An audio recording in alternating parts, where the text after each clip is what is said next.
Back. I hope you had a great lunch. What a wonderful couple of days we've had so far. It's been really informative, packed full of expertise, knowledge exchange, and fantastic world-class networking. So kudos to the organisers and the team at South Summit for such a great event so far. My name is Oisín Lunny. I am MC for this afternoon. I'm Chief Evangelist at a company called Open Market, and we help some of the world's largest brands connect with their customers in the moments when it counts by using empathetic interactions. I'm actually moving to Spain in a few weeks, so very happy to connect with everyone here. Please find me on LinkedIn if you can spell my difficult Irish name, or come and say hi afterwards. Anyway, yesterday and today, one of the big themes that we've had at the conference has been the disruption of technology in very well-established verticals and very well-established industries. And a lot of this disruption is happening around the customer experience, or the CX. And no more so than especially in healthcare. So we're seeing that healthcare providers are maybe changing the way they look at patients and looking at them as customers, because it's a truism in the world of industry today that you don't just compete on the best customer experience in your vertical, you're competing against the best customer experience that any of your users have with any company, and usually on their mobile device. So I'm really excited to introduce the next session. It's about a very, very important topic. It's all about how new models of innovation can make the healthcare system more accessible.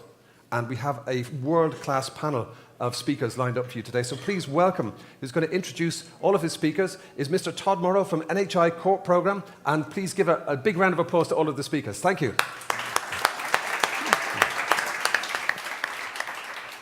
Thank you very much. Appreciate it. So what we're going to take you through over the next 20 to 30 minutes is just a little bit of an overview of what the panel members see as innovations that are beginning to change access to healthcare, as the title suggests.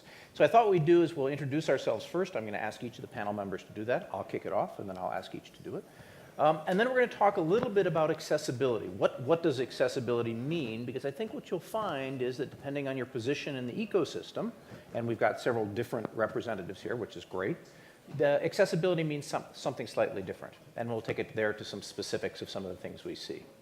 So my name is Todd Morrow. I'm visiting from California. I'm at UC Berkeley, where I work for the National Institutes of Health. That's the NIH up on the slide.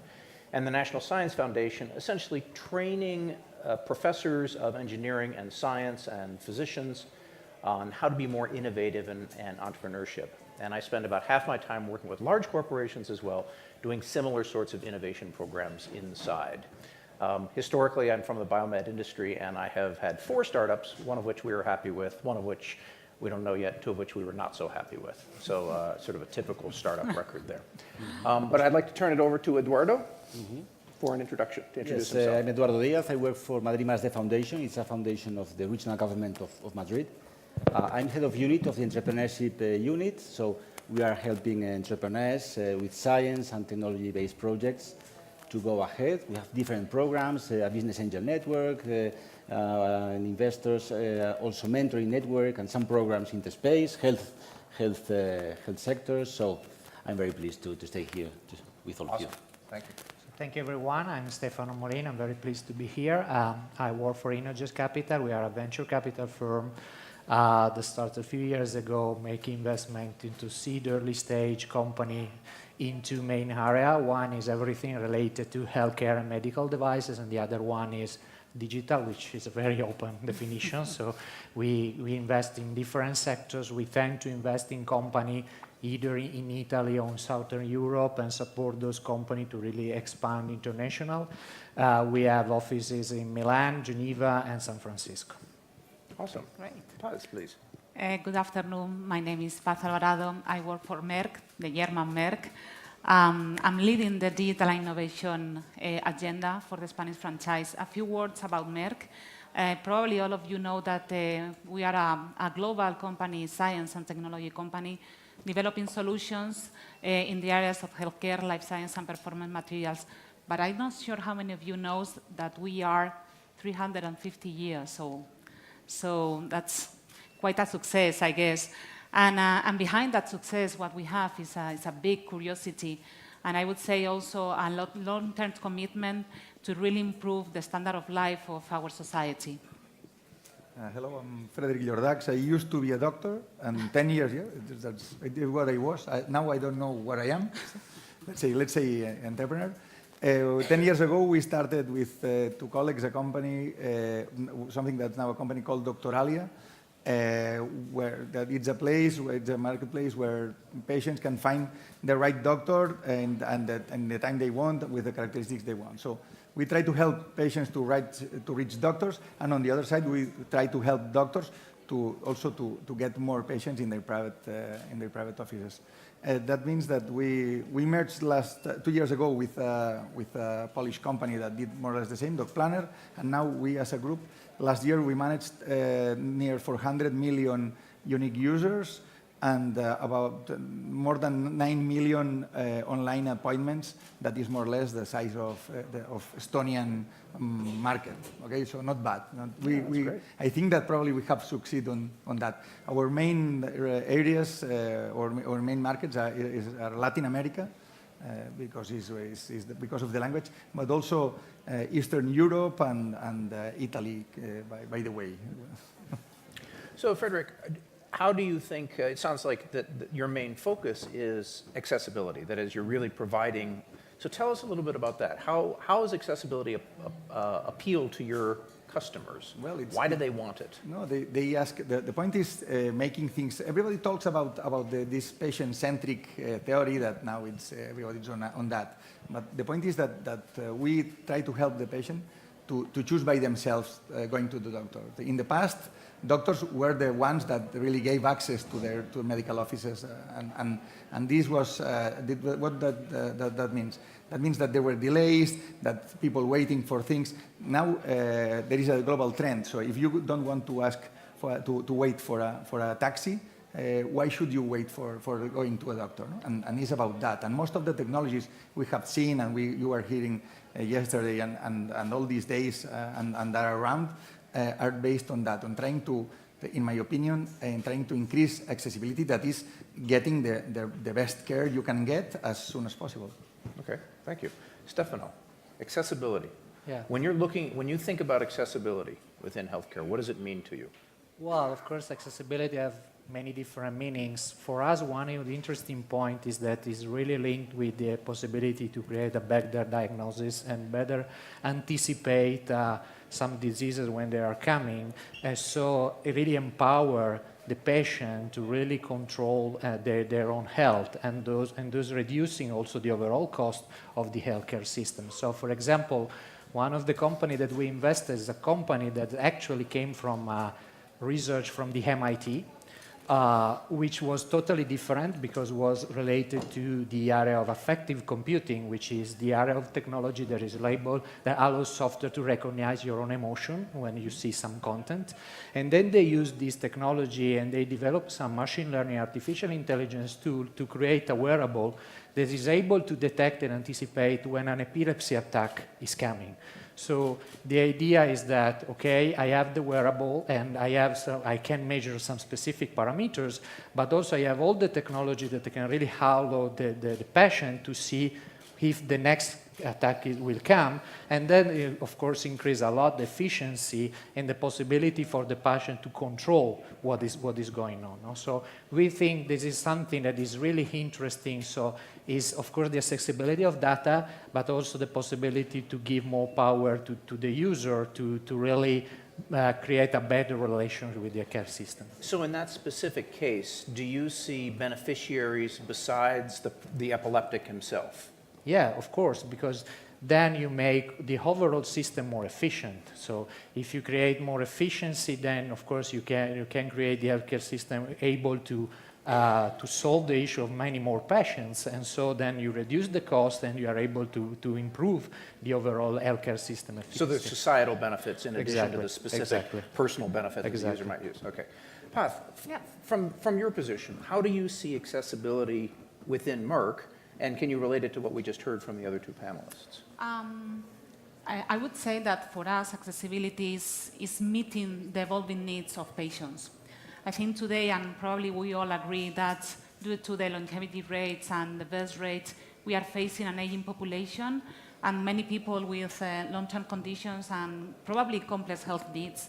So we have huge challenge in terms of high quality access and cost, no? But I guess the answer is technology and innovation, no? We have two approaches.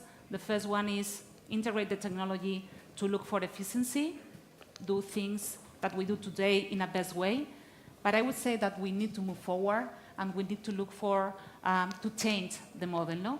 We need to start putting really the patient, the people in the center, and instead of curing, this is what we do today, we have to generate health. So I would say that we can generate value, generating health through prevention and diagnosis. Okay, great. So Eduardo, you're sort of on the ground here in Madrid working with startups.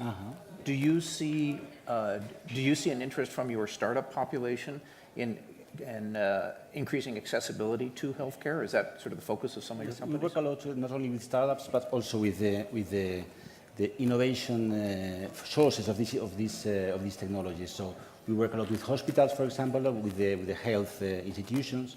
And what we find is that the potential of the health system as a total is enormous. It's comparable, in fact, to the potential of universities in terms of developing accessible systems and accessible products. When I say it's the potential, I mean in terms of giving to the society or sustainability of the system itself. I would like to mention, for example, that something that is the stats, the database of statistics on technology transfer, it's international.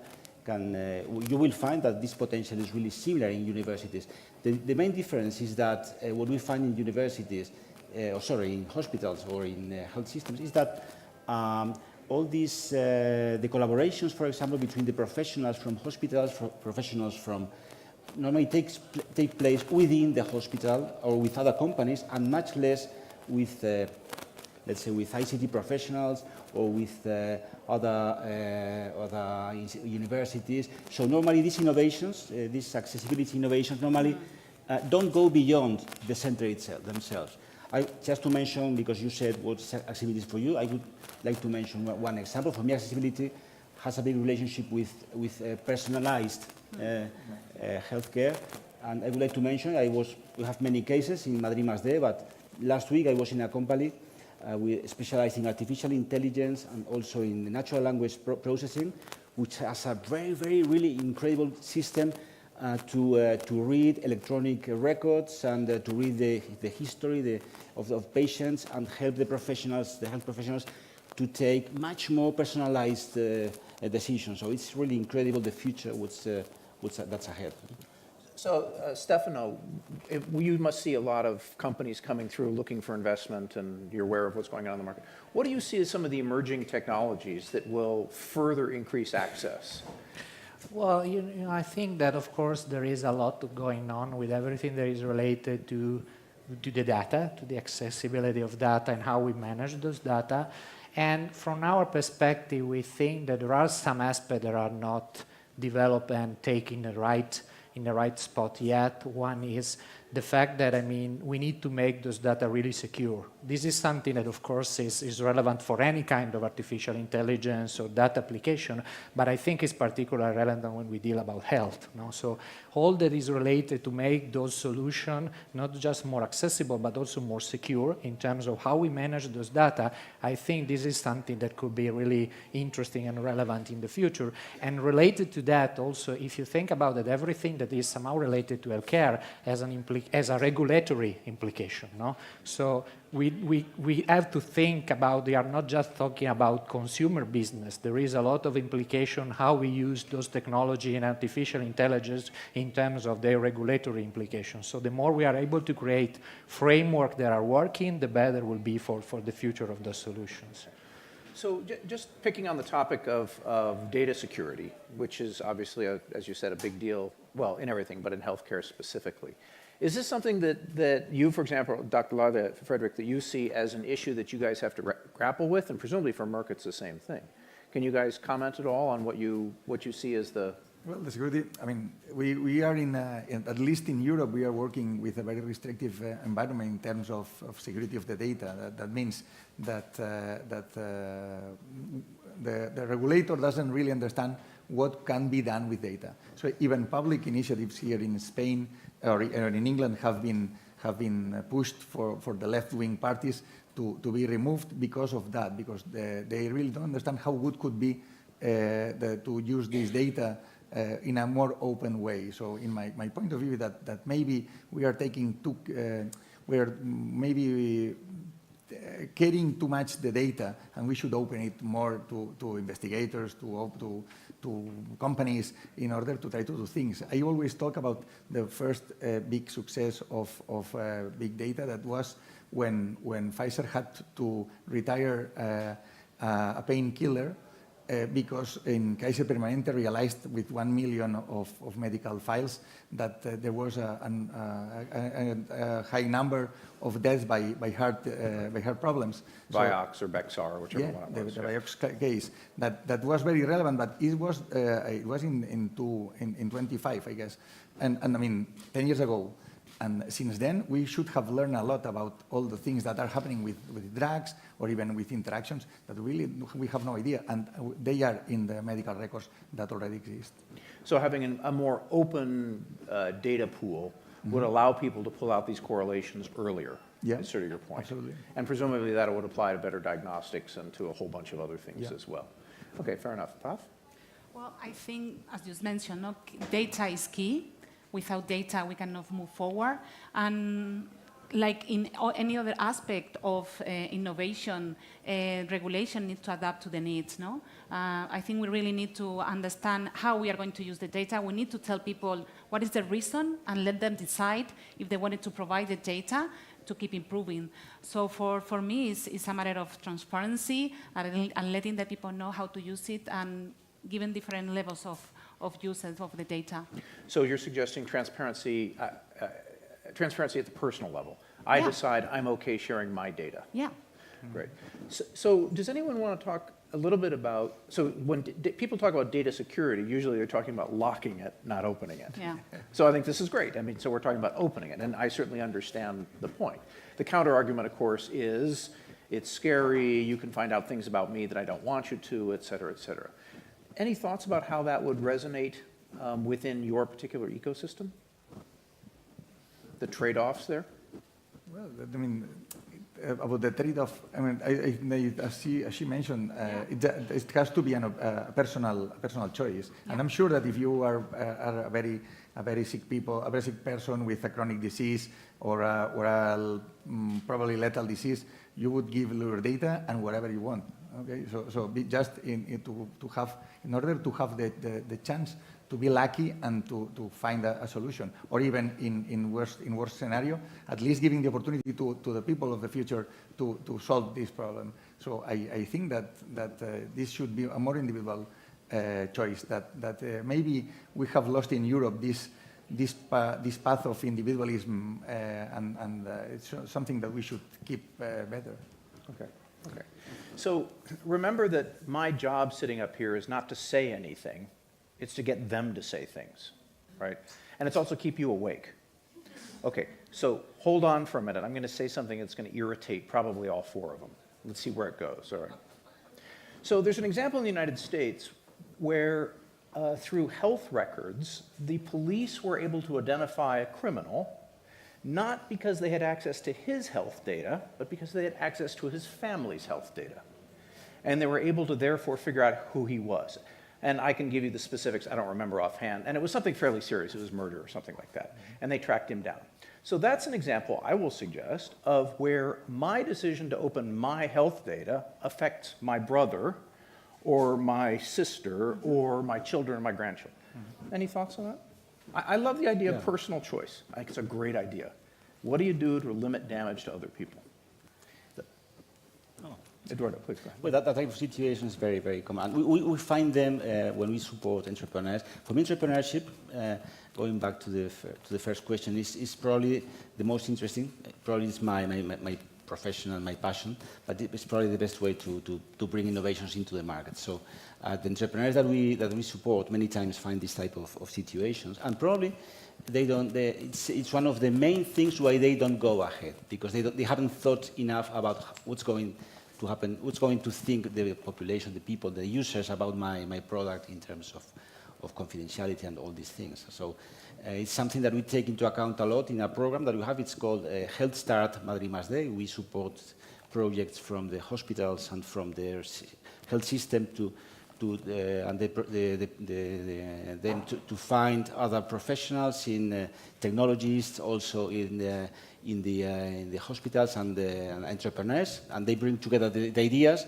So they together, they can really find this type of the solution to this type of situations. But if they are alone, if it's just something from the clinical world, from the medical world, probably they don't know much, they don't think enough, they don't have the solution.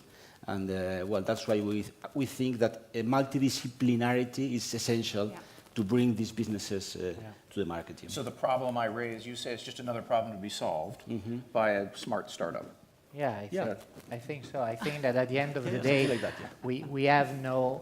Listen, I'm open to the idea. I'm not believing yet, but I'm open to the idea. Please, No, go ahead, I think that at the end of the day, we need to empower people to take their own decision, no, on their data, on what they want their data to be used. So I agree. I think that, and we are seeing this in many different kind of applications, even in business that are coming from a totally different field, on the consumer business, in which those information, those data can really help the people to have a better life. And so at the end of the day, if you are totally transparent in the way you use those information, is the only possible solution. And then, of course, you need to find a balance on accessibility of data and information, how those can information be used from other players. But you mentioned something interesting, no? Because you have just already said that, okay, there is a problem that needs to be solved by a startup. I'm not sure if I agree 100%. I think there is different agents, and we need to collaborate. And let's bring this topic to this conversation, because I think collaboration is the key element that we are all missing. There is a lot of initiative right now that has proven to make a difference. But we haven't seen any change in the sector, being completely honest. So I think it's the time I mean, the challenge we have is closing the gap between what we know and what we need to do. And that's, for me, the key thing that we need to talk, how we can get together, work, find a way to some efforts to really change the situation that we have today. So make sure I understand. I love Please, that go you ahead. mentioned that, because as the entrepreneur and Please. Me too. as the entrepreneur in residence here, okay, that I'm the one that I'm knocking doors. I have been knocking doors of pharma companies, insurance companies for the last, maybe I would say, 7 years. Okay, and I'm still waiting in most of cases. Okay, I mean, 90. Okay, next week. Let's talk next week. But the point is that it's not very easy going with a very revolutionary solution, being Mr. Nobody, and then is when you need people like okay, and a public institution just covering you, or maybe trying to get involved with a big pharma or with a big insurance company and around. But the point is that even these big companies or these big infrastructures are not ready for being innovative. And for me, this is the point. So nobody wants to be the first one. Everybody wants to be, in the top 10, but nobody wants to be the first one or the second or the third one, because then is when the first one is the one that eats the small cake, but all the problems. Okay, the problems that are, as you mentioned, the data, the lawyers, because the only one that's really stopping everything is the lawyer on board. The one saying no, because they take care of everything, but this will never happen. Yes, but there is a possibility, and must say no. Okay, and then when investors ask to the lawyer, and then is when you don't get the money because of the risk, and so and then it's about that. So, and you as an entrepreneur, you just are just walking around in circles, hearing these songs about, hey, we should be innovative and we should do things and we should do partnerships, and then you wait, where's the door? Okay, and for me, this is the point. I told you I love talking. No, but I was going to say, for instance, we have an innovation office here in Spain. I mean, through our CEO in Spain, Marieta Jimenez. It's not personal. No, I know, but I'm saying, listen, we have an initiative right now here in Spain. It was born at the beginning of this year, and what we do is we Tell them, because create value, because again, we create economic value because we are a company, but addressing the challenges that we have with the sector. So we are looking for ideas. Of course, we work across the organization with business hypotheses, but then we work in collaboration with partners to try to define a prototype that we can test and to see if it makes sense and we can scale the idea. So again, we are a big pharma, and we are putting resources to go beyond that we normally do the pharmas, which is improve with big data the pharma and the drugs. But today we have a good example of I'm having this innovation office, call me, because and we I'm can very glad that you're here. Yeah. So we can do things together, okay? Pharma is coming, come on. Yes, I would like. I don't know if you are. Yeah. Yes. I would like to say something. I don't know if it's the best place to say this because we are at the South Summit, entrepreneurship everywhere. I would like to say something that I sometimes say, not so publicly, but it's that we have so many initiatives in the promoting entrepreneurship. It's really incredible how we have evolved and improved. But if you look at the thinking of your contribution, if you look at all of them together, many times from public institutions like us, we see that all of them together are not answering to many of the main questions that we need to solve, because probably many of our corporations or programs are looking inside, are looking for the best projects to come to my program, and are not cooperating. So I think cooperation is a very good issue to bring to this this roundtable.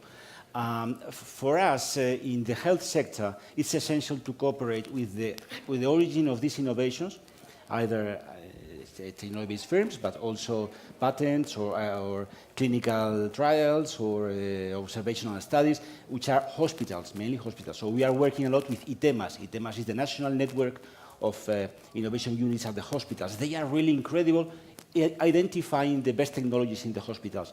But we are also working with big companies that are providing services, some banks, and also our business angel network also.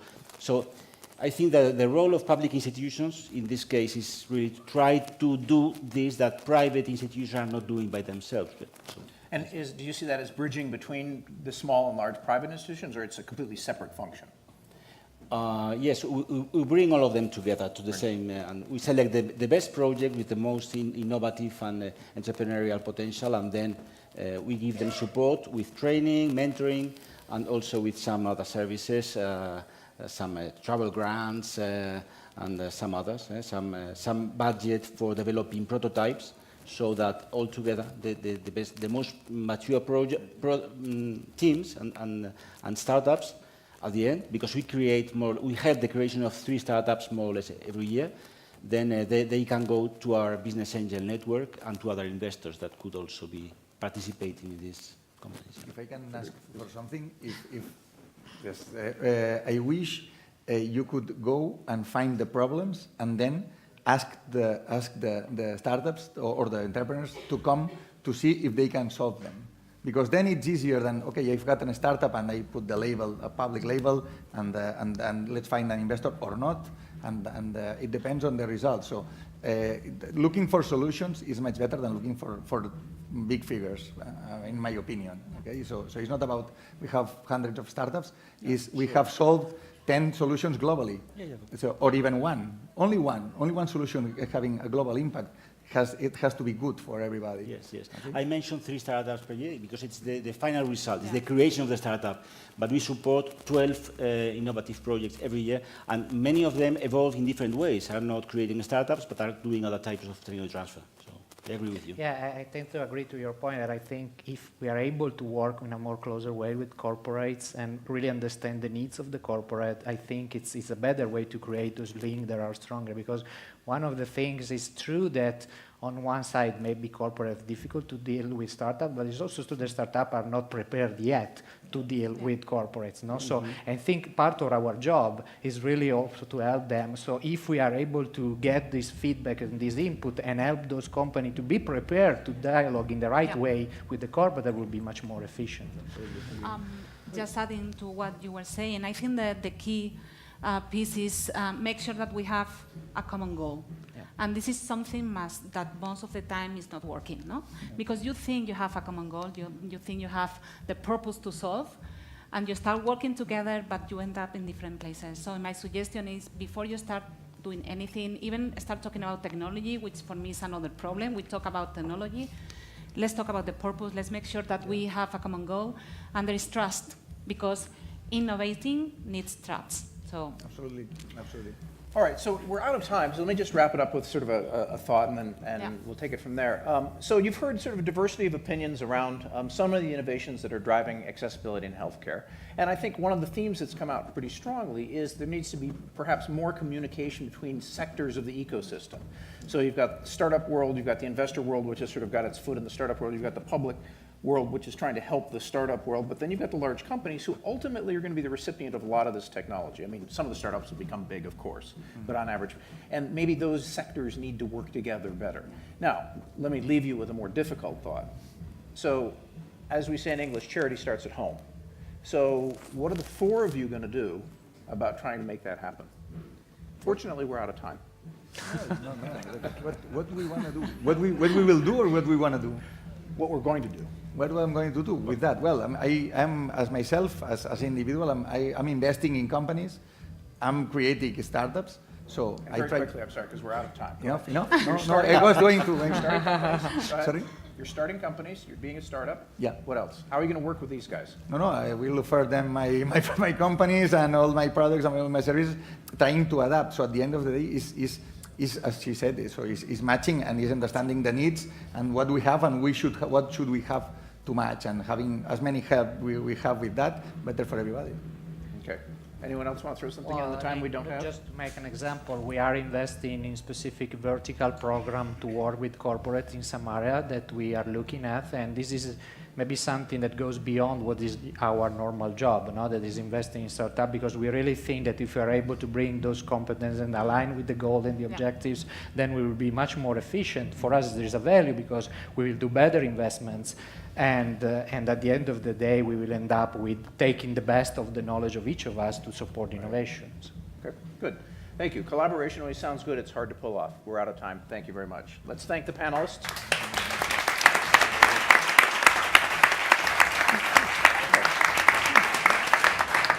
That's great. Thank you so much, Todd. And expertly moderated. That was brilliant. Fascinating conversations and questions. All the right questions. Very interesting answers. That was wonderful. Thank you. I chaired an event a few weeks ago in Dublin called the Data Summit. And we had folks like the Prime Minister of Ireland. Oh, yeah, absolutely, man. All right. The Prime Minister of Ireland opened up the summit, and it was all about the importance of data, as the name suggests. Now, what we sort of realized over the course of the one-day event with various speakers is that we live in a world of dataism, where we've sort of transitioned as a species from animism, where everything has a spirit, the sky is alive, the rocks has a voice, etc., over to humanism, which is where humanity is sort of at this peak of an evolutionary pyramid and everything else is here to serve humanity. And more recently, we transitioned to dataism, where data is actually the most important thing in the world. It makes better decisions than humans. And, there is a kind of viewpoint where, if you don't have pictures, if you haven't taken a photograph and digitized it and uploaded it to the gods of the cloud, it didn't happen. There is actually a hashtag pics, or it didn't happen. But anyway, the conclusion we came to is that, in order for data-driven businesses to survive, particularly around healthcare, you need to honor this holy trinity of government, regulation, and industry. And it's only when these three things are in balance that you can have success. If one of these things takes over, it doesn't work. Everything has got to be in this dance and this nice balance. And this is part of what we heard on the last session all about healthcare. That was wonderful. So do we have our next speaker ready? Let me just check. Okay, wonderful. Okay, and speaking of innovation, we're going to have a fantastic keynote now, which is all about breakthrough therapies and building scale in pharma. So it's going to be absolutely fascinating. Please welcome to the stage from Chemo Group, Leandro Sigman. Thank you. Thank you, Leandro. So hi, everyone. Should we wait a couple of minutes? Should we wait a couple of minutes until people sit, or we start? Yeah, I always like speaking with people seated. So, welcome everyone. You're speaking about healthcare. You know, healthcare is not the most easy way industry. There are ones more fun. So I thought a good way to start was with something that happened this week in Madrid, which has nothing to do with robotics. It happened this week in Madrid.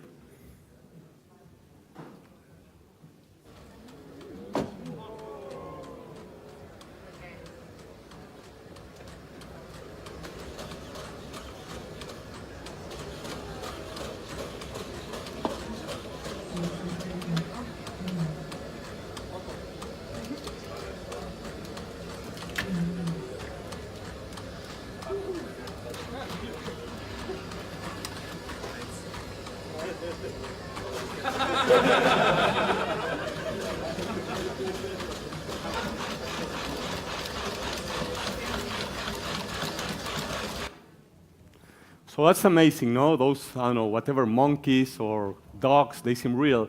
But you say, hey, this guy is coming to speak about healthcare, and he's speaking about robotics. So what's robot has to do with healthcare? So let's take a look at this one.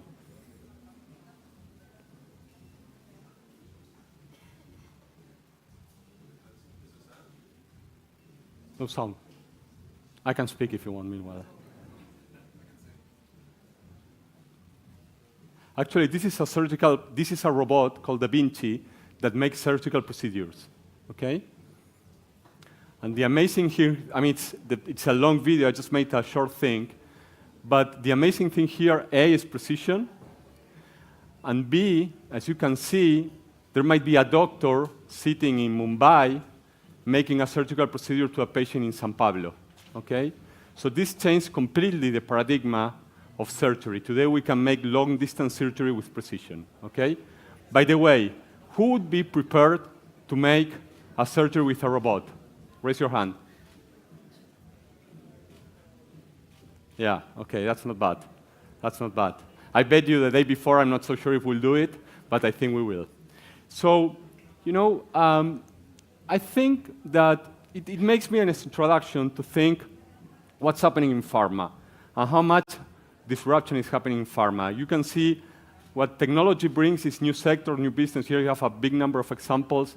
And still in pharma, we see that the traditional model of pharma, which is, as you see there, you know, in the last image, you know, a medical rep going to the doctor, fighting for a prescription. Still, we're in like 50 countries selling our products. That's still what's predominant. So we haven't seen, I started as a rep in this industry more than 20 years ago. And when I see what our reps are doing, you don't see a dramatic shift in what I was doing 20 years ago versus now. So I must say, in a way, that our industry, from the commercial point of view, still didn't disrupt. And we have to think on that and think if there's going to be disruption or not. So I have a couple of reflections to try to understand if disruption will come or will not come. And I'm going to speak about three factors. If we speak about demographic, I'm sure you know that, because there's a contradiction in that industry. But you can see a lot of figures. But just think for a minute that every 10 years, as an average, we increase 1 year our expectancy of life. And this is tricky, because if you go to developed markets, this is even higher, okay? So that's creating a huge mass of people that before were not treated, that today have to be treated. On the other side, if we speak about expenditure, you can see this is the evolution of the healthcare expenditure in the last 15 years. You can see how dramatic was the shift, the increase of the healthcare expenditure, okay? So if for a minute you just take a picture, have a little bit of water, please. Can I have some water? Yeah, there's one. So if you just take a picture for a minute and see where we're standing as pharma, on one side, a lot of new people have to be treated. On the other side, all the states are in bankruptcy. You know, all our states have a significant debt. So states, especially in Europe or in countries where state covers healthcare, and that's a must, states will not be able to cover healthcare in the future, okay? States will not be able to cover healthcare in the future. So that means that a disruption is needed in the market, because we need ways, and it's not only, and that's against that, it's not only decreasing the price of medicine, but healthcare has to be much more efficient. And that's what happened with Uber, and that's what happened with Airbnb. The sector needs to be more efficient, okay? So how is going to be accomplished that? That's going to be accomplished on science, based on science. And you know, it's not easy, you know, in 10 minutes, and we still have 4 minutes left to speak about how disruption will happen in that industry. So I'm just going to give a couple of thoughts. But disruption is coming, has to come in that industry. So let's speak about science, okay? There was something that changed completely the landscape of our industry, what was the sequence of the genome. If for a minute you think about combining genome sequencing with the increase of capacity to diagnose based on the improvement of imaging, this is creating a completely new landscape in the industry. And I'm going to go a little bit further on that. Think that our industry is moving from a generalized medicine to a personalized. So let me give you an example. Before there was a lady of Merck, I don't know if she still is here. If I have high cholesterol and I go to the doctor, and you have cholesterol, so there are roughly 6 or 7 drugs, pravastatin, simvastatin, atorvastatin, fluvastatin, they basically have the same effect, no difference, okay? So they're not going to treat all of us the same way, okay? But then, if you start understanding and sequencing the genome and know more about me, you might realize that I might react better to one drug rather than the other, okay? So first of all, there's a need to learn more about us, to understand which drug should be prescribed, which will have a significant impact on the healthcare cost, because if with one medicine you're able to reduce my cholesterol on a better way, that has an impact versus him that might have another impact. But even more, think for a moment. If they can know how I'm going to absorb, what percentage of the drug will stay in my body compared to his case, they're going to be able to determine what's the right dose in my case versus his case. So this completely makes a huge difference. Today we're all treated the same way, the same medicine. It's only a matter of the medical rep convincing the doctor of which drug versus the other. I'm speaking of a general way. So this is the first change, moving not as a general medicine to a personalized medicine. But thinking further, much further, think for a minute, future is not based on treating sick patients. And this is the most dramatic change in our industry. Future is based in understanding healthy patients, what type of disease they may have. There's a fantastic lady here today that presented a company that they're doing colon cancer detection, early detection, okay? If by the genome you can detect which patients have prevalence of having a cancer colon, you need to follow this patient different than another that might have prevalence of having a lung cancer, okay? And that's the future of our industry. Is this happening? It is happening. And you know, that lady is marvelous. There will be submitting a dossier, I don't know, hopefully next year or in a couple of years. So there are a lot of things happening. But even more, and that's why I think it's not a matter of startups. I think startups are playing a huge role. We're highly invested in startups. But we know, and all the corporate companies who are doing a lot of investment also in products. There's a marvelous product here called Kimbria, maybe this one. Maybe some of you are familiar with. This is the first gene therapy. It's an immunocellular therapy that consists from Novartis, that consists that people that have leukemia, they take T cells from their body, and what they do is they modify the DNA of that cell.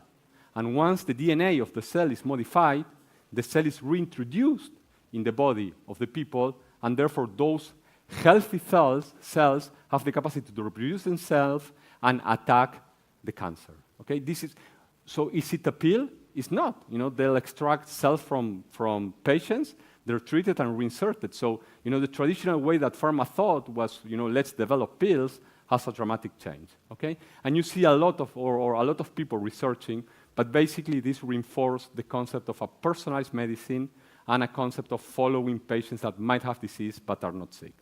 Let me give just one slide, I know I have to finish, which is digital health. Okay? Digital health is playing a significant role in this industry, and it's playing the role supporting the industry to be able to predict. This is a wonder, I'm sure you know that. This is today with the Apple Watch. If you just change, I don't know how you say, not the part of the watch, the one, la pulsera, I don't know, you understand me? You can make an electrocardiogram every time, and you can follow patients with cardiac disease just with your iPhone. IBM Watson, those guys, they're doing amazing in tracking data. And with IBM Watson, you can interact and therefore have data of patients with certain characteristics to predict diseases. So there's a lot of the industry, and digital health has a big role to play. And a lot of things are happening. With this slide, you just can see only in AI how many startups you find in the area working here. There are roughly this year going to be $8 billion in the Bay Area to invest in digital health. So just to finish, one slide, final slide, patient empowerment is critical here. You know, the patient empowerment plus the role of the payers, both the healthcare system and the insurers, will dramatically change our industry. The relation between pharma and doctors will shift in that direction. And of course, technology will help us to predict and switch from a disease treatment to a prevention disease. And of course, you know, disruption is happening much more than we know, but we need ideas. Always disruption comes from outsiders, so any idea that you may have is welcome. So thank you very much for your attendance. Fantastic. Thank you, Leandro. Gracias. Wonderful keynote presentation there. Lots to digest, lots of really interesting information, particularly around the overlap between private industry, government, and regulation. As I said earlier, the holy trinity in our new world of data. So we are going to transition the stage for our next fireside chat. And okay, you guys are ready? Awesome, that's great. And we're just going to get some new chairs onto the stage. If we haven't met already, my name is Oisin Lunny, Oisinlunny. It's an old Irish name, so it's spelled completely differently to how it's pronounced, like all good Irish names. And it's a real pleasure to be here. I think South Summit is an incredibly impactful and powerful event. As somebody remarked to me last night, it's where you can do a year's worth of business in the space of a couple of days, because the team at South Summit have brought together such a great assembly of global experts, business leaders from Spain, business leaders from all over the world, and a very brilliant and curious and engaged 14,000 delegates, I believe, is how many people have registered. And so, if you're one of those delegates, which you certainly are, please feel free to join the conversation, get involved on social media, use the hashtag SouthSummit18, and it's a great way to connect with other delegates who are active on social media, like myself. Feel free to connect. So I believe we're ready to go with our next fireside chat, and it's all about the road towards well-being, making personalized health a reality. So an incredibly important subject. But please welcome to the stage Ben Joff, from Hacks, who is the moderator, and Daniel Nathrath from Ada Health. Thank you. Welcome to the stage. Wonderful. Thank you. Enjoy. Cheers.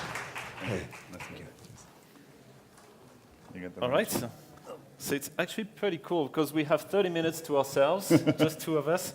So I'm indicated as moderator, but in fact, it's more going to be a conversation because you're an entrepreneur and you have a health tech company, and we are investors, and we invested in about 30 health and wellness and medical-related device companies.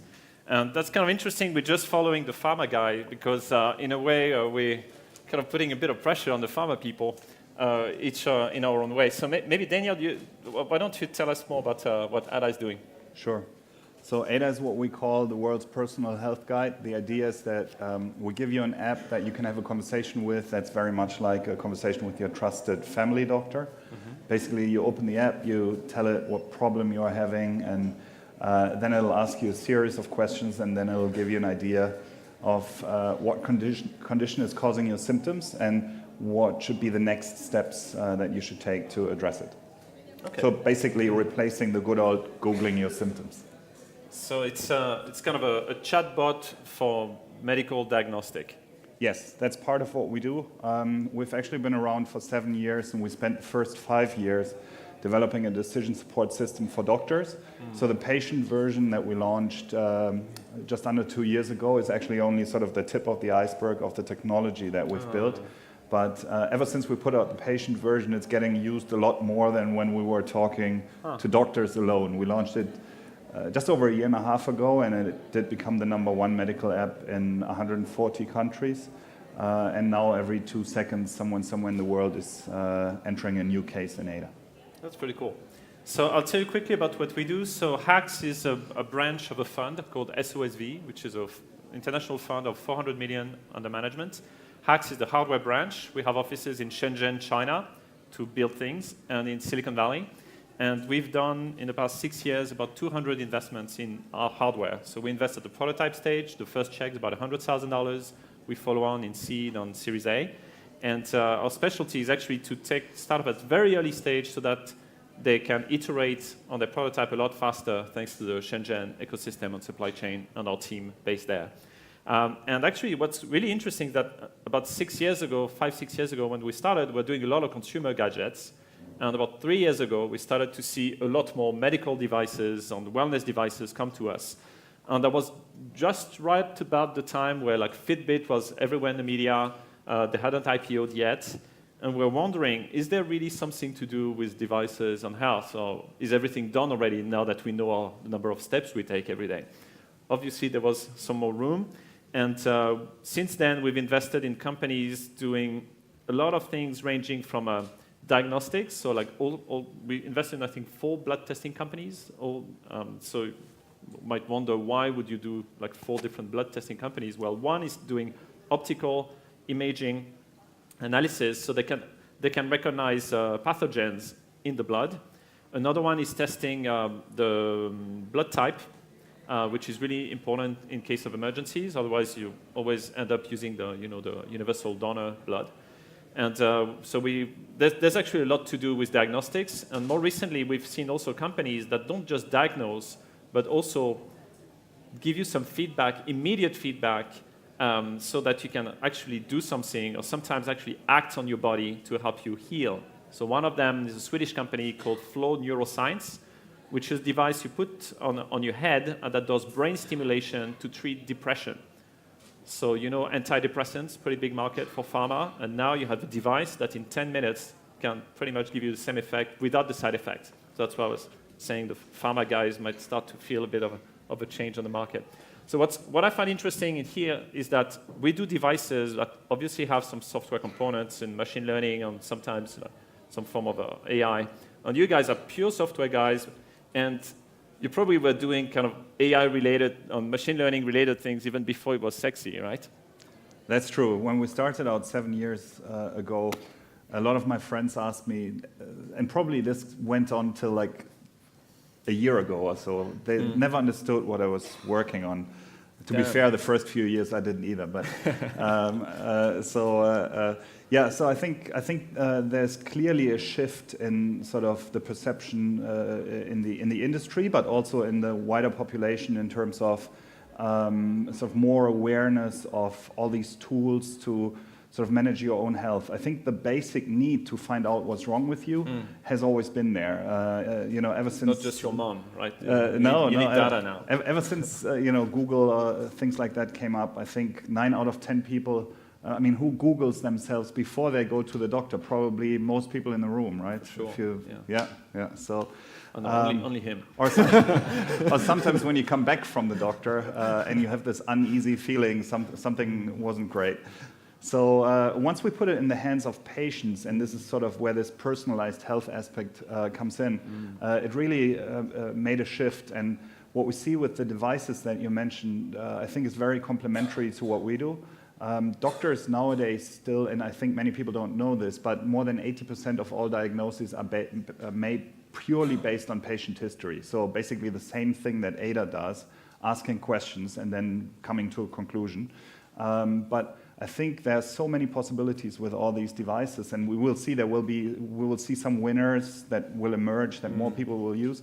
But for us, this is really exciting because we see them basically as input that will make ADA even more accurate. For decisions. Exactly. So because we can measure so much more basically on an ongoing basis. I know people who are working on some amazing sleep tracking devices where you spend like probably a third of your life you just spend it sleeping, and you can entrepreneurs a little bit less. But you can entrepreneurs a bit less, and VCs probably also. And but there's so much you can do, and we just hired a new head of our U.S. business. He was previously the chief commercial officer for a company called TytoCare from Israel. I don't know if you heard of those guys, but it's kind of like a medical tricorder kind of thing that's trying to measure a lot of things at the same time.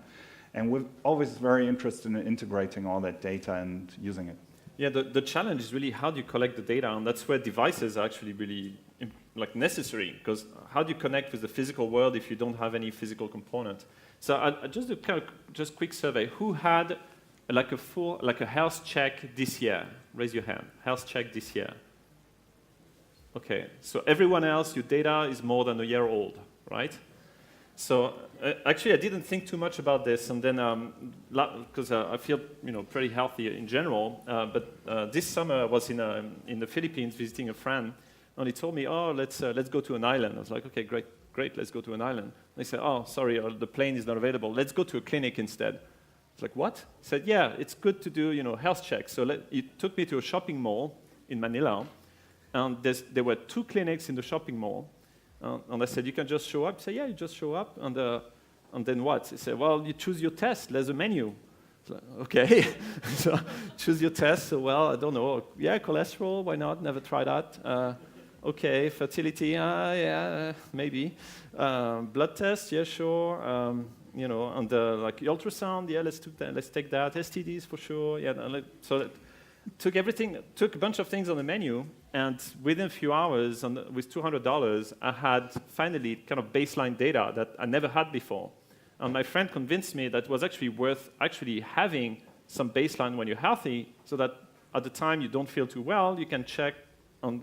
If it doesn't cost a lot, actually you can have regular checks so that you can detect conditions before they're bad. On the previous panel, I was talking about IoT, and one of the panelists is a friend from Silicon Valley. And last time I saw him, he was a little bit, a bit more chubbier, let's say. And I said, "Oh, what happened?" What happened? He said, "Well, I realized I was gluten intolerant." He's French, which is tough, right? So gluten intolerant. I said, "So no baguette, no bread, no cakes." And he said, "No, well, if it's really good bread, then it's fine." But essentially, he cut most bread because it's super processed in US. He cut pasta, he cut rice, and he cut probably most cakes. And potatoes, and he lost I don't know how many kilos, and he also switched to one of those funky diets you eat for 8 hours a day, and for 16 you don't.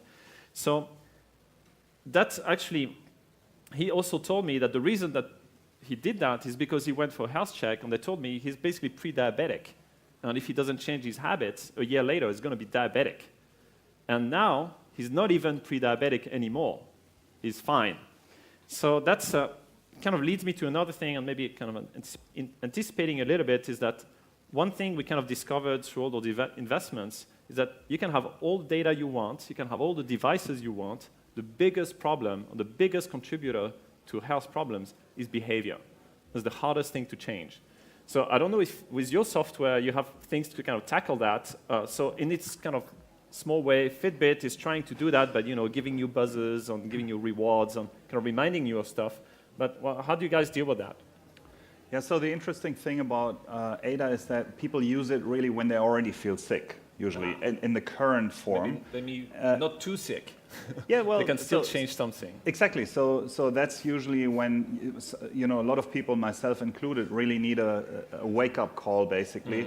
As long it's just human nature. As long as you're feeling fine, you don't really think about your health. For most people, unless you're one of the worried most people start thinking about their health once they have a problem, right? Yeah, so, symptom-based. Yeah, exactly. So that's where we come in, but we get this feedback from our users that it did actually lead to a change in their behavior to finally find out what they have.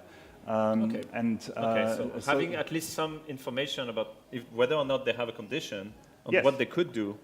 And as you know, there are a lot of rare diseases out there. There's like 7,000 rare diseases, and a lot of people really suffer because it takes on average about 10 years. Last year, finally, I found a specialist to diagnose me. I'd seen more than 20 doctors. Just wanted to test your app to see what it would say. So I put my findings and symptoms in, and it told me in 5 minutes what 20 doctors needed more than 10 years for. So because sometimes the same symptom can be coming from like different diseases, right? That's also... Yeah, and for us, the next step is then, and that's something we're currently working on, is exactly integrating more more ways to measure on an ongoing basis how a person is. So once we've helped a person identify what their problem is, now we also want to help them manage it and prevent it from getting worse. Like your friend who was pre-diabetic, unfortunately an extremely high percentage of people in the US especially. Eat a lot of sugar. Yes, well, I'm guilty of that as well. So I just had a Coke before I got to everything in moderation. Yeah, so those cases, I think the next step for us is to help them identify what the problem is and then to help them manage it so that it doesn't become worse. That's what we're currently working on. Yeah, so one kind of buzzword that started to emerge, I think about a couple of years ago, is called P4 medicine. So so I always get them wrong, so I took them note. So predictive, preventive, personalized, and participatory.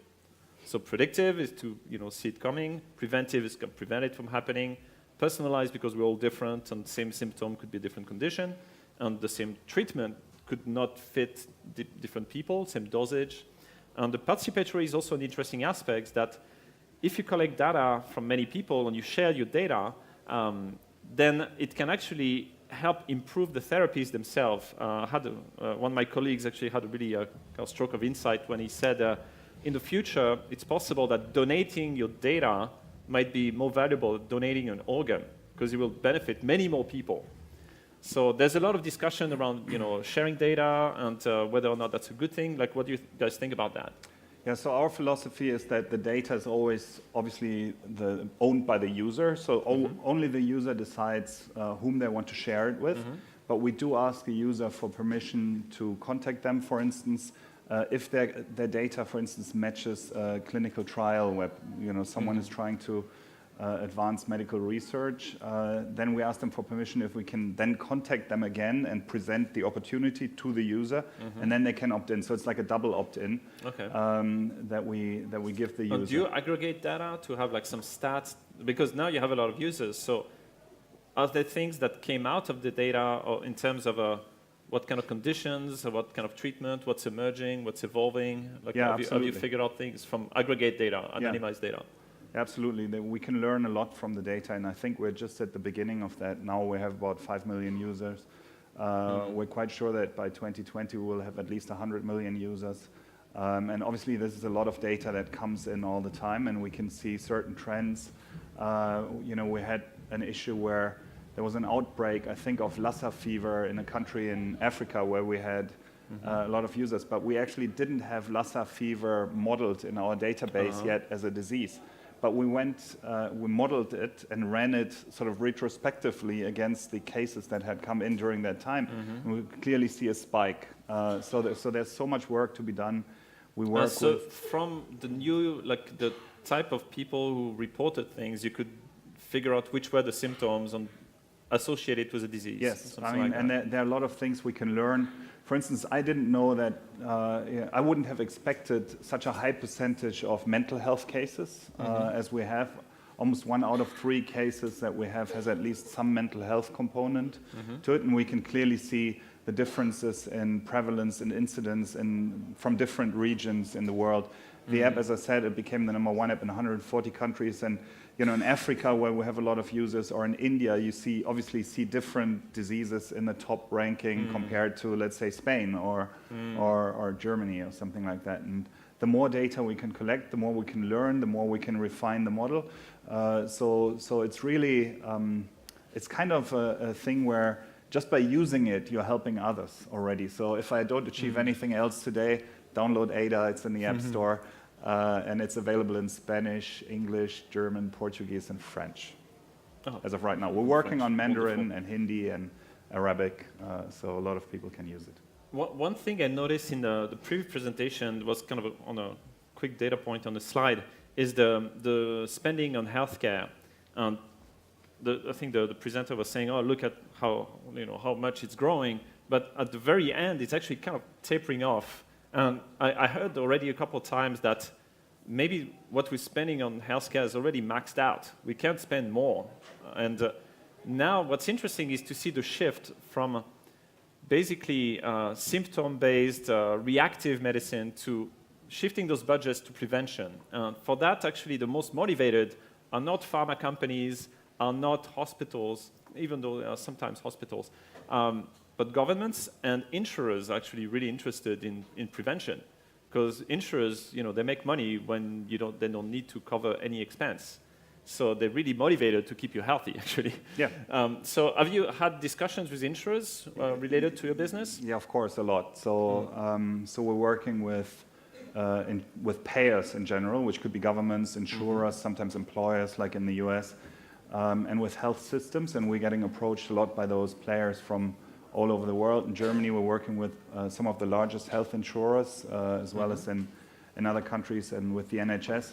And clearly they're interested in several things. They want to have more engagement of their covered population, but they also see us as a first port of call, kind of a pre-primary care filter. You know that the GP in most systems has kind of this gatekeeper functionality to the first layer of customer service. A first layer, exactly. And we can then help the patient direct them to the right next step in the care journey. And I don't know if you're aware of this, but one big problem in many countries is that people go straight to the emergency room when they shouldn't, which causes a lot of cost and basically blocks it for people who really need it. If you have a cold and you go to the emergency room, that's not a good idea. Often that's just because people don't know better. So we can help with that. But the other aspect, as you say, is certainly also to catch things early, prevent them from... So kind of, I always say, right now what we're doing is we're sort of preventing the 1,000 euro problem from becoming a 100,000 euro problem, but the next step for us will be to even prevent it from ever becoming a 1,000 euro problem, and for that we'd love to work with some of your device startups, for instance. Well, one thing you said when we were chatting a little bit earlier is that you found that people prefer talking to your chatbot than talking to a real human, and that seemed to be a surprise for you when you kind of implemented that. Yeah, so when we started out, we have a different background from some other players in this space. So most of those companies that are calling themselves sort of AI companies, symptom checker companies, they started out as Skype a doctor type telehealth companies, and then they realized this doesn't really scale very well because you still need one doctor for one patient at a time. Doctor's time. Exactly. So then they said, okay, let's build a symptom checker, and then they started calling themselves AI companies. Some of them also claim to be better than doctors. Don't believe it, unless I say it. But and I'm not saying it.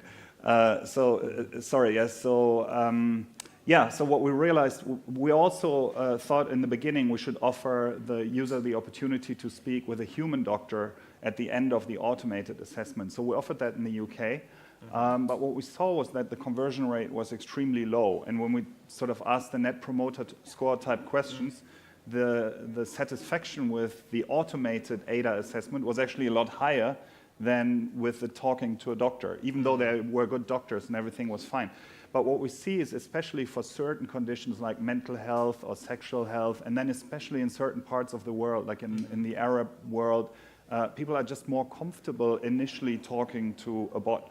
And coming back to these reviews, a lot of people say, I know it's just a bot, but it already reduces my anxiety to have the ability to have a conversation like that. Well, that's really quite interesting to see that, because in some professions, people are worried that software is going to replace like jobs. But what we see is that in the health space, there's not enough practitioners. There's not enough doctors, not enough people to take care of all the problems. Yes. So anything that allows a doctor to treat not 10 but 100 or 1,000 patients or see them at a later stage in terms of diagnostic allows them to actually kind of treat many more people. Right? Yeah, so there's a global shortage of 7 million health workers. And obviously if you look at India or certain parts of Africa, a lot of people, more than 1 billion people, will actually never see a doctor in their life. And if because someone in their vicinity has a cheap smartphone, if they suddenly get access to diagnostic information that's as good or better compared to what a GP for the richest in London or Silicon Valley could do, then I think that's an amazing improvement, and that's great. So I see we only have a couple of minutes left, so I have just a couple of other ideas we could talk about. So one, it was around like this kind of aspect of behavior change, which is problematic for like even when you diagnose people, you give them like medicine to take, like prescription adherence, like people just taking their medicine is not that good. So that's one. On the other, and I'm not sure you're going to have time for that, is once you've started treating conditions and you see you can make people better, you can actually, and you start preventing conditions, you can also start thinking, okay, could we actually improve people beyond what they're normally capable of? So human augmentation is kind of the potential next step. Yeah, I mean, that's certainly the Like super well. Yeah, well, so that's certainly the idea we started out with. I mean, our idea was really to augment the intelligence of doctors. That's what we worked on in the beginning, and that's still our idea. So the idea is not to sort of replace the doctor, but to empower the patient and then to also empower the doctor and to make the whole journey more efficient. So if the patient has finished the assessment, they can share it with their doctor. Then the doctor already knows before they even take a first look at the actual patient. They already have a briefing. They can start from there. And the doctor then also gets support to make the better ultimate diagnosis. And so that's really, we think that helps to, as you say, make the patient super well in the end. I think what I'm looking forward to is actually, I mentioned earlier a device company that can do brain stimulation. And at the moment, they're using it to treat depression. But they could actually stimulate pretty much any area of your brain and potentially help you memorize things better. Or I'll try it. Do a lot of other stuff. And there's, so I think that's an interesting avenue once you start to have devices or medicine that can take care of you in a more precise way. So that's... We have some more time? Absolutely. Okay, All right, so, All right. but, well, No, it's just we're waiting on one more speaker. no problem. So Okay. the stage is yours. Maybe okay. there's some questions from the audience. sure, we can take questions, why not? Yeah, anybody has a question? If you have, a little bit all Your of a hand sudden. up. We So- do have a yes, gentleman with a microphone. one We've here, lots there. of questions. One. You have one user more, because I was trying. One more user. You have one more user. I was just joining the app. I just found out a topic. Is there any way, for example, in rare diseases, it's quite hard to define symptoms. Yes. So I was just blocked on the first, not the first, but actually the first real question about health. How can you deal with it? Because we need to describe symptoms in a way that your database can recognize it. So how can we deal with it? I think we get, so obviously, I don't know how far you got in the question flow, but we have a lot of questions. We don't cover all 7,000 rare diseases yet. We cover maybe 10% of that. But we get feedback from patients where sometimes they tell us, I was trying to say this and I couldn't. And then we have a team of about 130 people right now in Berlin, London, Munich, and in New York. And a lot of them are doctors who improve our medical knowledge base. And then if someone writes to us, I couldn't describe this, or my rare disease is not reflected, then we try to add that to the database. So we're working on that. Okay. I think there was another question in the back there. Yeah. Oh, there we go. First of all, thanks. It's really enlightening. And my question is more towards, do you see a future where these kind of solutions will be funded by public healthcare systems? Especially, I'm thinking about Europe, right? And Spain, where it's very restrictive, where there's public tenders, all this kind of stuff. And if you do see the future, how far is it? So I can maybe start with that, because a few of our companies, they start by working with doctors, and either doctors use devices or hospitals start to use devices and are not kind of reimbursed for the device, but that helps them do better diagnostics, so it helps improve the processes. But there's also some devices that manage to get in the reimbursement system, in which case, it could be paid by public money. It's kind of a case-by-case basis, and obviously it's kind of a long road, because first you need FDA approval, need to do all the clinical trials, then you need to go through all the paperwork of getting into the reimbursement system. Totally possible. So for us, it's happening now. We're in active negotiations with several governments, and we're already working with some NGOs to make ADA available to those who need it most in Africa. We have a partnership with a Swiss foundation called the Botner Foundation, and we're also working with the Gates Foundation. And we just won something called Front Lines of Health at the MIT Solve Challenge. And an Artificial Intelligence for the Betterment of Humanity Prize by the Patrick McGovern Foundation. So we're already working with sort of public health bodies, but we also work, for instance, with the NHS in the UK, and we've been contacted by governments from Asia and Africa as well to work on this. Because it's quite obvious that the idea is to empower patients to have better outcomes, but clearly there's also a huge cost-saving potential, and this is also why the private and public health insurers are so interested in working with us. We're quite convinced that we can probably save them 10% of their total cost through the various benefits that we offer. I think we're out of time. Thanks for your questions and for your patience. Thank you. Wonderful. Thank you so much. That was really informative. And I think in your talk, you echoed a lot of the themes in one of my favorite books of recent years called Homo Deus by Noah Yuval Harari. If you haven't read Homo Deus, I would really massively recommend it.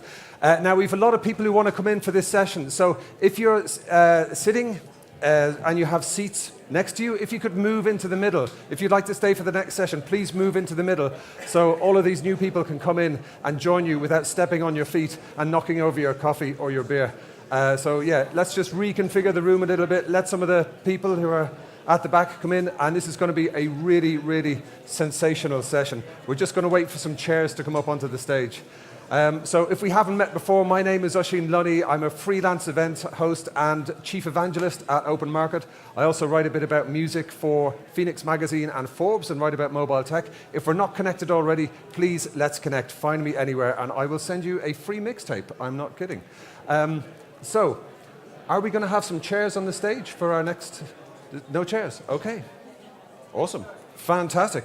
Right, so we're going to have a fantastic keynote now, which is all about the presentation of the Public Tech Lab. So a lot of people want to see this. Please welcome to the stage from IE, Manuel Muniz, and from Public Tech Lab, Idola Ortiz de Arcionano. I'm so sorry, I'm Irish, I'm getting the pronunciation. This is like how to not pronounce names in Spanish. But please welcome to the stage our wonderful keynote speakers. Thank you. Cheers.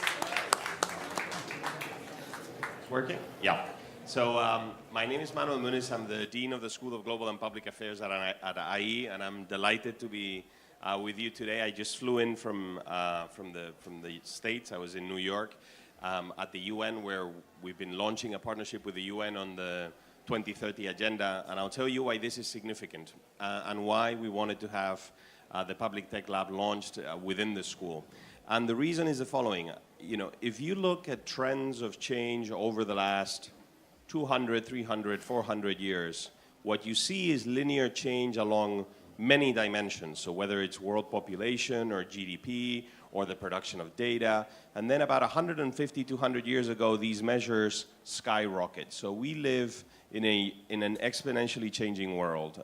Just to give you some figures on population, for example, we didn't reach 1 billion people on Earth until about the beginning of the 19th century. In 100 years, it was 2 billion. In 100 years, it'll be 9. So you can see the steepening of that slope. Now, why this is significant is because on top of all the many benefits of that change, there are enormous challenges and externalities that these transformations pose for individual societies and for governments around the world. To the extent that some of us have spoken of this idea of the fracturing of our social contract or the decoupling of economic prosperity and political stability, if you look around you, if you look at what's happening around the world, the political dissonance in the political economy, you know, the rise of populism, the fracturing of the order, why are these things occurring? To a large extent, it has to do with the fact that we're very challenged by governing processes of exponential transformation on a number of fronts. So I work on robotics, AI, and work, and the distribution of income and the growth of income inequality. But if you look at the space of healthcare or data and privacy, or if you look at the space of social media and the future of the communications landscape, all of these spaces are changing incredibly rapidly. Now, I want to finish because I want Idoia to be able to speak. She's the real protagonist of this initiative. One of the tools we have precisely to govern those processes of change is technology itself. And most governments and public sector institutions are somewhat behind the curve when it comes to the pickup of those technologies and the use for not just the provision of public services, but also foresight, doing scenario planning and looking forward. So we wanted to create at the heart of a school of public policy, a lab that worked with entrepreneurs, with innovation companies and innovative ventures to improve the provision of public services and to increase the intelligence in the public service, in the public sector when it comes to technologies. I think this is one of the greatest challenges we face as a society. There's a real There's a deep question about the sustainability of these trends of change. I mean, it is still an open question. I don't want to be the pessimist in a room of diehard optimists and entrepreneurs, but there's a real question if we can govern this velocity of transformation. I am certain the answer would be no if we do not leverage the power of technology itself for the exercise of government. So that's why we're here, and that's why we set up the lab. And I'm very fortunate that Idoia decided to come back from the States, from Boston, and join us and lead this effort within the school. So Ido, thank you for everything you've done, and the floor is all yours. And I'm thrilled to be here with you, and I'll be here for the session. Thank you so much, Manuel. Hi, everyone here. Well, when we thought about the Public Tech Lab, we encountered an oxymoron. Startups, government, can something be farther away? But let's think a little bit about this. What if this is not an oxymoron anymore? What if startups, governments, civil servants, entrepreneurs are not opposites, but complements? Complements in a weird way, but in a nice way.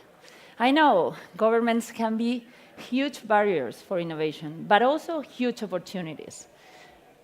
If you think about those big companies, the most valued companies in the world, Airbnb, Uber, Didi, SpaceX, all of them deal with governments, as regulators or as customers. But that's not important today. The important thing today is that we can't miss this opportunity. If we put together innovation-driven entrepreneurs, new technology, and the power of governments, we can all together achieve a more sustainable and livable future. And that is what we want to do in the Public Tech Lab. We want to help those startups that are trying to sell to governments or navigate regulated industries or procurement processes.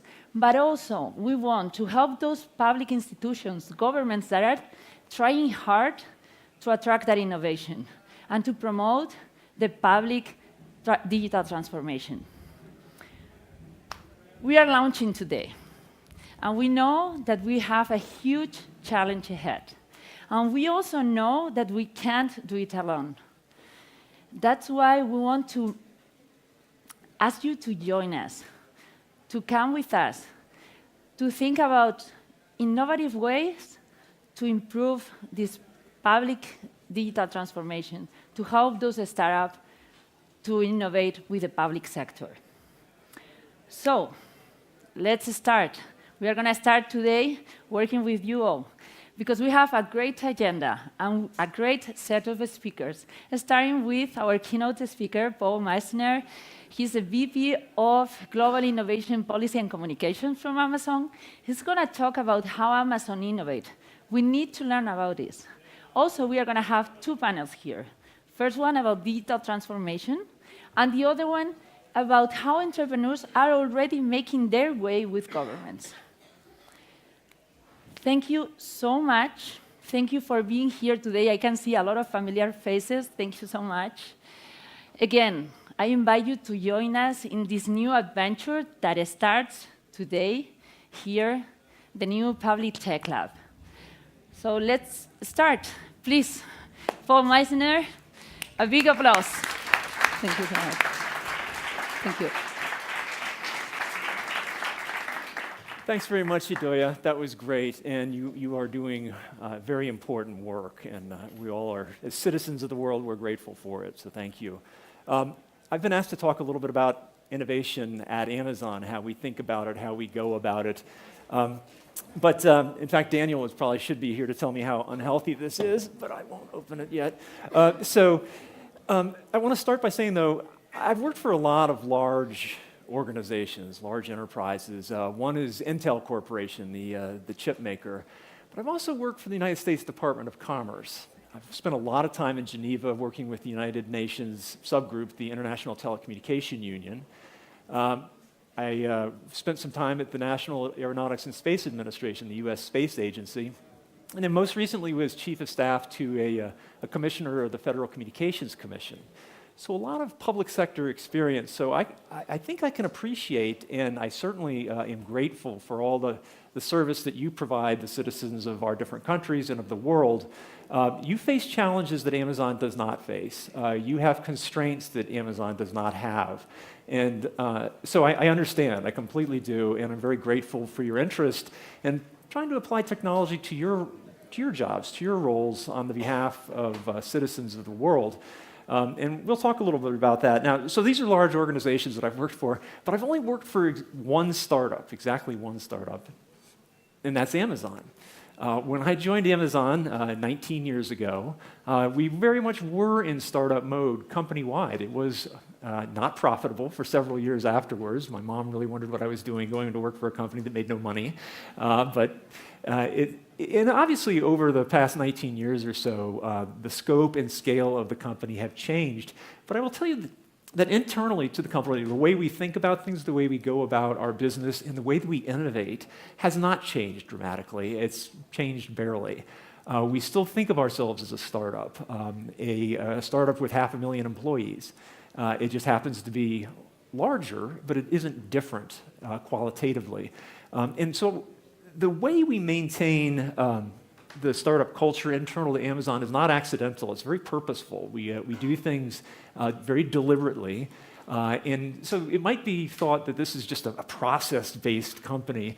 And to a certain extent, we do like process. We're techies. We're nerds. I'm an electrical engineer turned lawyer. As an electrical engineer, and including the boss, Jeff, is an electrical engineer, we do think technically, and we do think about process, but that doesn't limit our creativity if the process encourages creativity. And so in the context of innovation, that creativity comes through a process, but it's driven by a passion, and the passion is this, the service of our customers. We obsess over our customers, and I will tell you that 19 years ago, this month, when I went out to Seattle to interview at Amazon, I wondered to myself whether the professed customer obsession was one of more driven by marketing than actual functionality. It's not true. Internally to the company, it is the goal. It is the focus. Now, on our websites, you can check it out yourselves, there are what we call our leadership principles. These are the tenets by which we, as this organization, Amazon, operate. They govern how we hire people, how we evaluate people, and also how we make decisions internally. There are 14 of these leadership principles. I think if given the time, I probably could recite them all. But the A number one, the principle one of the 14 is always customer obsession. And in your case, as public sector servants, you are serving a different kind of a customer, that is the citizen. So our customers are obviously your citizen customers. And in fact, of course, you have every citizen customer in the world. Government officials, public sector officials have this enormous responsibility of serving humans as customers. We have a subset. Maybe someday we'll have a substantial subset of citizens as Amazon customers, but governments currently have all citizens as customers. Well, the manifestation internally of customer obsession, I think principally as a process, derives from what we call the working backwards process.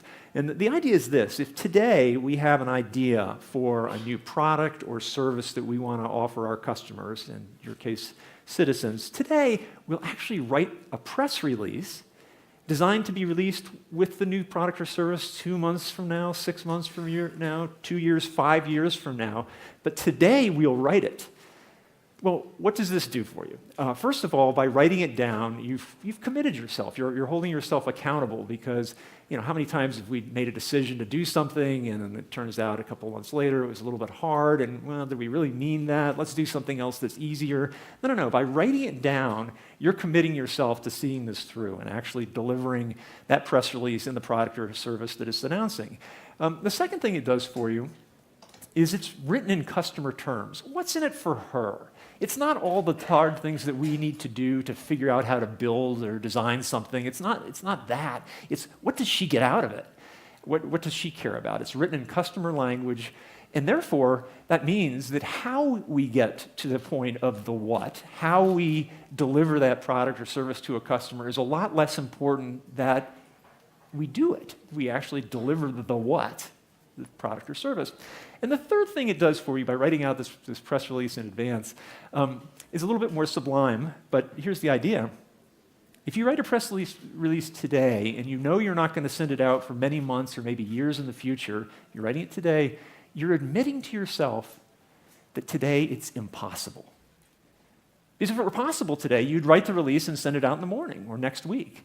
But it's not possible if you're writing it today and you're saying we'll send this out in several years. And that means we admit freely that we can't do it now and that we have to invent stuff. We have to innovate in a way that allows us to eventually deliver that product or service. So it's a humbling thing to write one of these press releases. I've done it several times in my career.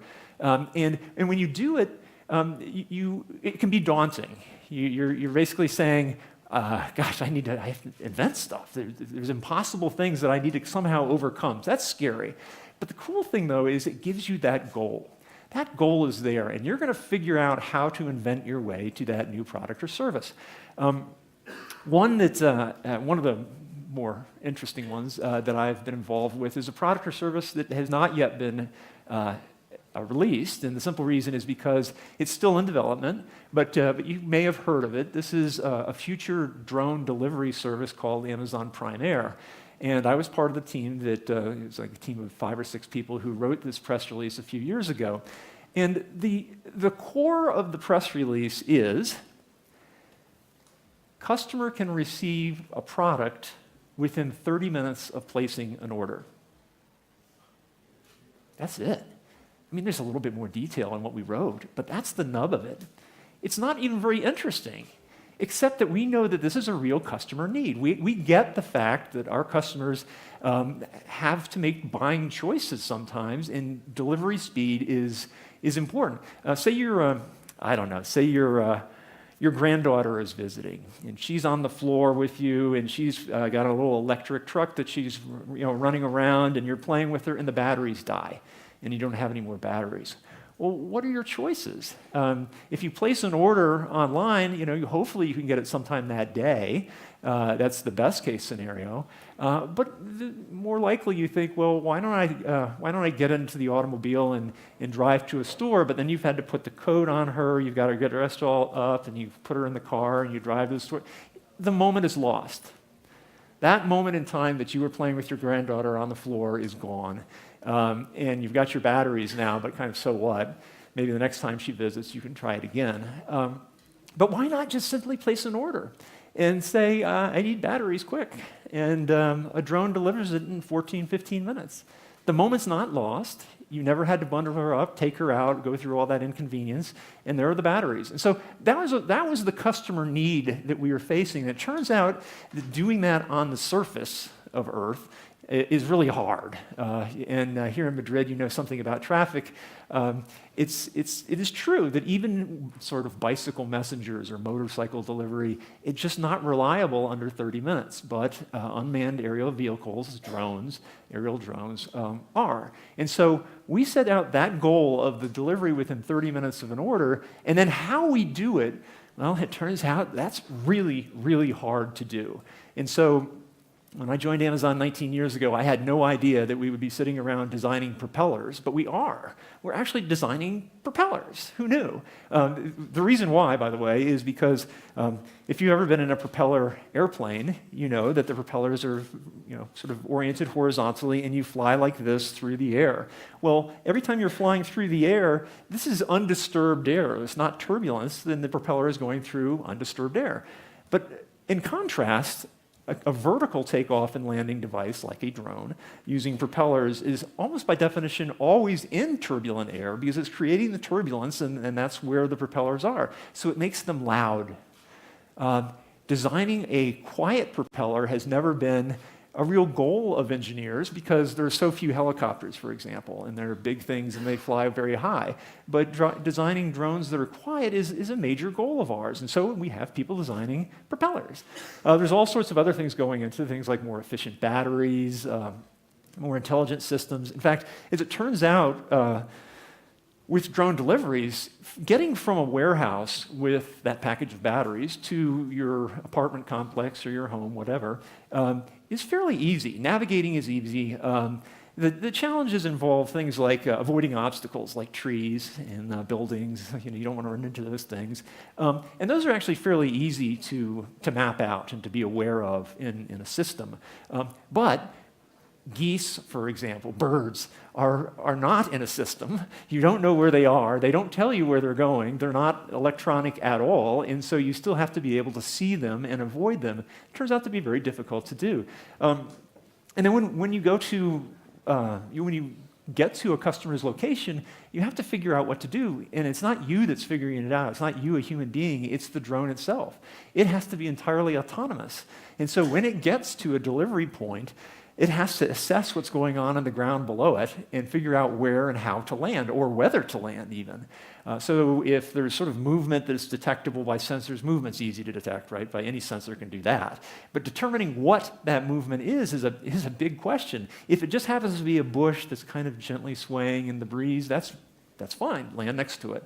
If it's a dog that's running around barking, ready to attack the drone when it lands, that's a different thing. So the drone has to be smart enough to figure out what's there on the ground. And again, it has to do it autonomously. This involves a lot of machine learning, artificial intelligence, sensor fusion, all these buzz tech words. But let me cut this close and short, that those details don't matter to me as grandfather. The detail that matters as grandfather is, did the batteries get to me in 30 minutes or less? That's the detail. We need to figure out what goes on in between to make that possible. So that's what we call working backwards. You set that goal for a customer, for a citizen, and then you work backwards to today to figure out all the things that you need to take care of it. All right. That's customer obsession. Another component of innovation at Amazon is vitally important, and this is, I understand this is a hard thing for government. I get it. It's experimentation, and it's experimentation with a willingness to fail. Amazon has failed many times, many times over the years. In fact, Jeff says that he's personally responsible for billions of dollars of failure, and that's easily believable. We've spent a lot of time and effort on things that did not work. But here's why. To innovate, to do something new, to do actually something that's never been done before, that's what innovate means, you must experiment. And the reason why is an experiment is necessary to show whether an innovation fails. By the way, an experiment can never prove something to be right, including a scientific theory. So, in his 100 years plus of fame, Einstein has never, ever been proven right. He can't be. A scientific theory cannot be proven right. People have failed repeatedly to prove him wrong, and therefore we have a high level of confidence in what he proposed and postulated. It has some basis in reality, but you can't prove it right. Likewise with any experiment. If you go into an experiment, you can't say that this is going to be the outcome, but it must be able to fail, or else it's not an experiment. For those of you who had, say, a high school chemistry or physics class, undoubtedly you did experiments, right? You went to a laboratory, and in chemistry you might have mixed some chemicals together and heated them up and so forth, and it did something. It turned blue. Your teacher knew that it was supposed to turn blue. Maybe even you knew it was supposed to turn blue, and you were glad that it did. But that's not an experiment. Even though it was called an experiment, it's not. It's really just a demonstration of something that had been done, decades, if not centuries earlier. That's not an experiment. A true experiment is when you go into it, you do something, and you really don't know how it's going to turn out. You might have some predictions, some ideas. Hopefully, it won't blow up and those sorts of things. But at the same time, you don't know how it's going to turn out, and therefore, an experiment must have the possibility of failure, or it's not an experiment. Likewise, innovation. To innovate, you must experiment, therefore you must be willing to fail. This is hard for large enterprises, including government institutions, to deal with. No one likes to fail, but we have a leadership principle, against which we are evaluated, each of us as individuals at Amazon, which is called our right, a lot. Our right, a lot. And of course, it's a good thing to be right. No one likes to be wrong. Sometimes it's embarrassing to be wrong. But in the context of experimentation, it doesn't say our right It doesn't say are right all the time, certainly. It says are right a lot. That means you can be wrong a lot in the context of experimentation. If you're trying new things, you must be able to fail. And if you're never wrong, you're either exceedingly lucky or you're really not experimenting. You're doing something else. And so I encourage you all in your roles to consider how, when you want to innovate, how would you experiment? How would you go about doing the experiment? And how would you accept the failure of it? How would you tell your boss or tell your citizens that it failed? This was when we attempted to do something, we tried it and it didn't work. One way to avoid that being catastrophic is to continuously experiment, continuously innovate. Don't just wait until you must.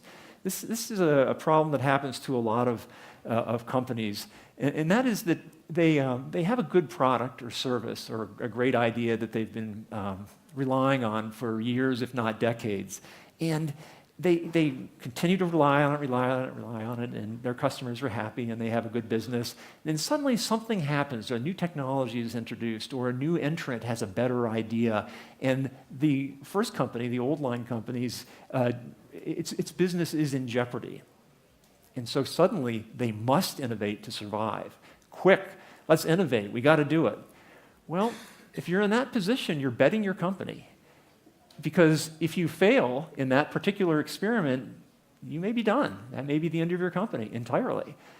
So Amazon will always make big bets. We'll always continue to experiment and try things that are very expensive, including Jeff's billions of dollars of failures. But we'll never bet the company. And the way that this can be avoided, you might say this is sort of a zero-sum game. You go into some experiments and maybe 3 out of 4 fail at some level. Maybe it's 9 out of 10 fail. How can that be sustainable if you're failing more often than you're succeeding? Well, the reason is quite simple. It's that, unlike sports, business has no cap on success. So say Real Madrid had a match, a local pitch here, against some 5- and 6-year-old boys. Who's going to win the match? Well, Real Madrid's going to win. And it's going to be, 51-0, 75-0, something like that. But what does Real Madrid get out of that? 1 win. No matter how well they won, they got 1 win. That's not true in business at all, nor is it true in government. If you succeed at something in a big way, you can get 10 wins, 100 wins, 10,000 wins, right? And that will pay for a lot of losses. So because success is not capped in any large enterprise, frankly, in any startup, the wins, few may they be, are going to greatly outweigh the losses. So in that context of accepting failure and in experimenting and innovating, we also have a decision-making process. We're not doing things randomly. We have to actually decide what kinds of resources we want to allocate. In fact, it turns out that one of our most scarce resources is software development engineers. If we're assigning a really talented software development engineer over here, she's not available for the project over here. So she's on this one, and we're making a very conscious decision that she's going to put her talents into this and not that. That's a choice. That's a decision that we've had to make. So how do we make these kinds of decisions internally? Well, it turns out that the internal decision-making process from the mid-levels of the company all the way up to the top, involving Jeff, are ones that are based on narrative descriptions, narrative discussions, narrative proposals. We don't allow decision-making to be based on music, or on bullet point presentations, because bullet points just simply aren't precise enough. So anytime a proponent has a new idea, an experiment to try, that proponent is required to write what we call a 6-page narrative. This is a prose narrative, complete sentences, paragraphs, the whole thing. It can be no longer than 6 pages long, and it has to describe the proposal and what the thinking was that went into it. Well, it turns out that the exercise of writing a prose narrative really forces the proponent of an idea to think in a way that bullet points don't. A bullet point can be very vague, first to market strategy. what does that mean? I mean, that can be defined as meaning like 75 different things. Does it mean that we should have one? Does it mean that the competitors do? Does it mean that we already got one? Who knows? But if you write it in a paragraph, using complete sentences, you have to explain yourself. So the way this goes down, the way the decision is made is that the people who are empowered to make the decision, again, all the way up to the top, will meet with the proponent of an idea. And we schedule an hour-long meeting. And for the first hour of the meeting, absolute silence. People are just reading the document, reading that narrative.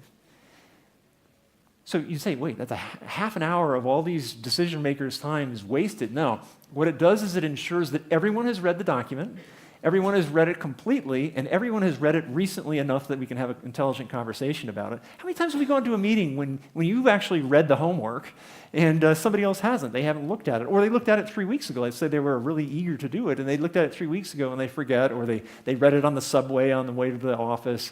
All those, the people have different levels of information when they're in that meeting. By forcing people to read it during the meeting, if it gets everybody at the same level of information. And so this is the process by which we make big decisions in the company. It has to be based on a logical, well-written narrative. There's another way in which large enterprises often fail in decision-making, and it hinders their ability to innovate. As a veteran of those government organizations I mentioned, I saw it firsthand. And that is a failure to recognize that there are really two basic kinds of decisions. One kind of decision, if you make it, it's very hard, if not impossible, to unmake it. Jeff calls these a one-way door. I think of it, I'm an electrical engineer, I think of it as a diode. Current can only flow in one direction. But the point is this, that after you make the decision, you might not be able to take it back, or it's going to be really difficult, maybe possibly to your reputation, or financially expensive to take it back. But it turns out that the vast majority of decisions in any large enterprise are not one-way doors. They are something else. They are decisions that if you make them and they turn out to be failures, you can undo them. And those kinds of decisions have to be made fast, or you're just wasting time. Because if you've got all this information and you pull it together to make a decision that you could have just undone if it didn't work, it's a big waste of time, and it slows down large enterprises, including government agencies. So I encourage you that when you're thinking about a decision, ask yourself, is it reversible? And don't think about personal embarrassment. I mean, unfortunately, it's human nature. No one wants to fail. No one wants to be wrong. But it should be recognized in every government agency and every large enterprise that failure is part of innovation. And so if someone is trying to innovate and happens to fail, he shouldn't be punished for that. He should be rewarded with trying to think of new innovations to try out and to actually experiment with. And likewise with this decision-making process, why take a long time to make a decision that if it turns out to fail, that you could have just undone it and stopped doing it? And we've made some of those failures along the way. We had a telephone for a while. I don't know if you knew this, but we had a mobile phone that Amazon made back in 2014, and it didn't last a year. It was kind of a complicated device, and it had a lot of cool innovations in it, but it just didn't work out. And we actually took like $170 million write-down just to deal with getting rid of it. And obviously, it wasn't a commercial success, so we could call that clearly a commercial failure. But the teams that worked on that failure, that phone, went on to develop the Echo products that are now quite successful for our customers. And these Echo products, working with Alexa, the digital assistant, voice-controlled, these products were born out of the learnings of the failure. And so even sometimes when you fail, you get something good out of it. And so again, you won't know until you try. And those sorts of things are worth trying. One last note, and my time is winding down. You have a very hard job, right? You all do. You have to respond to forces that a private enterprise doesn't have to. I understand politics, I understand elections, I understand public expectations, public criticism. It's hard for you. I understand that very much. But I do encourage you to try out some of these ideas. Some of them are quite simple to try internally, and no one will ever know the difference unless you succeed at them, and hopefully that you will. Things to try internally would be to have small teams address new challenges opportunities. Think of a startup within your enterprise. And it wouldn't happen to be in the same sort of org structure. I mean, everybody has these org trees. But try to pull people from other areas and pull together small teams that could act like a startup, at least initially, when working on a new thought or project. Second, try that 6-page narrative in meeting. What's the harm? The only harm, perhaps, is the person who would prefer to write in bullet points and not write in a narrative. They may suffer a little bit in advance, simply because it takes longer to write a narrative than it does to write out bullet points. But at the same time, the meeting will be so much more efficient, and you'll be able to consider your ideas better. The harder things to try are true experimentation, truly being willing to fail. And some government agencies may have the impression that if they fail at something, that's the end of it. They just cannot fail. Well, how can you be human and not fail? And if you're going to fail anyway because you're human, you might as well fail in the goal of innovation and experimentation. And I think it's explainable, especially if there's not a large monetary commitment to it. I mean, citizens will understand if you say that, look, we've done something and we tried this and it didn't quite work out, we're going to continue to work on it. That's acceptable. If you say, well, we had to write down $170 million, that's less acceptable. And so that's why dividing decision-making into those type 1 and type 2 decisions is so important, because the type 1 decisions, if you fail at, you're going to face some heavy criticism. The type 2 decisions that you can just sort of undo and walk back, not so much. So anyway, good luck to all of you. Thank you so much for your attention, and I wish you all the best.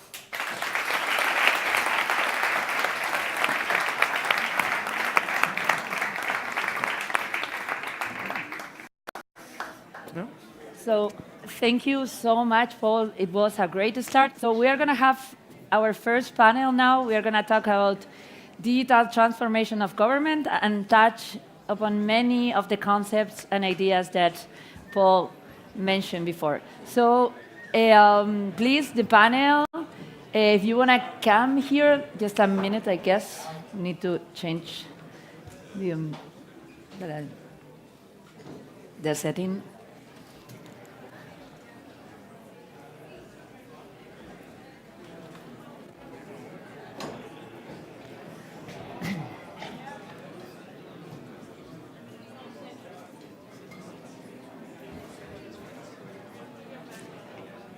Bernard, you want to come in? Nos queda una más. 5. Bueno.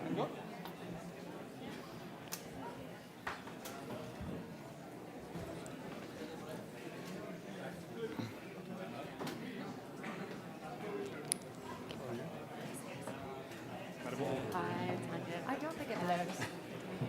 Do this time? Sit next to me is Kennedy School people. Sorry? Yeah. We're both Kennedy School people. We have other people. Sorry.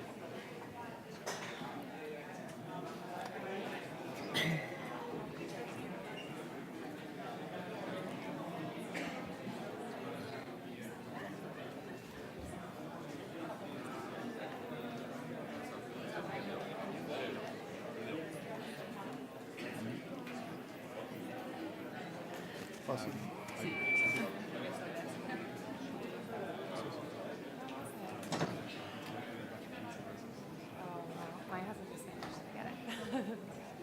Good, good. Great.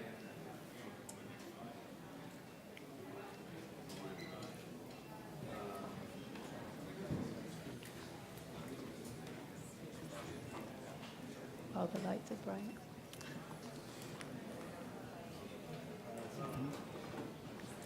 Okay, thank you so much. So we are here in our first panel.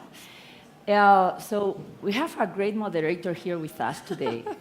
Paris Martin, she has 10 years of professional experience working with digital transformation in governments.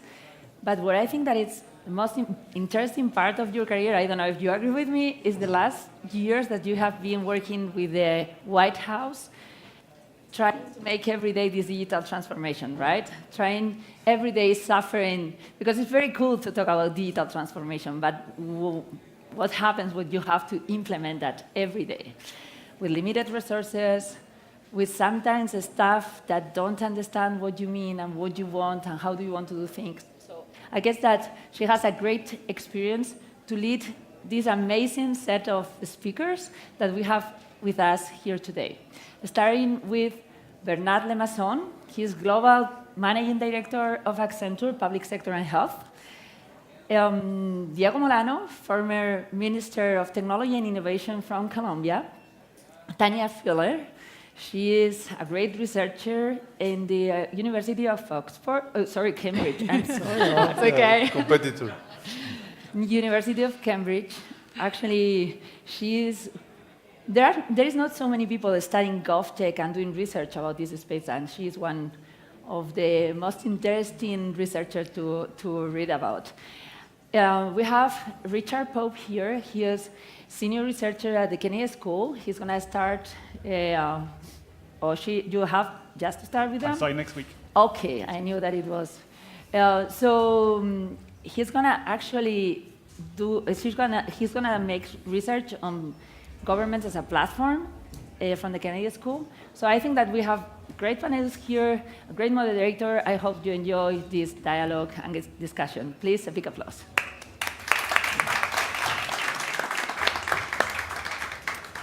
Thank you so much, Idoia and the Public Tech Lab. We're really excited that that is launching today. Congratulations. And thrilled to be here with all of you. As Idoia mentioned, we have a great mix of people, both having worked across the public and private sectors. So we're going to dig into government as a platform and kind of what that means and what the potential opportunities are for those of us here today, but then also anybody that might be listening afterwards.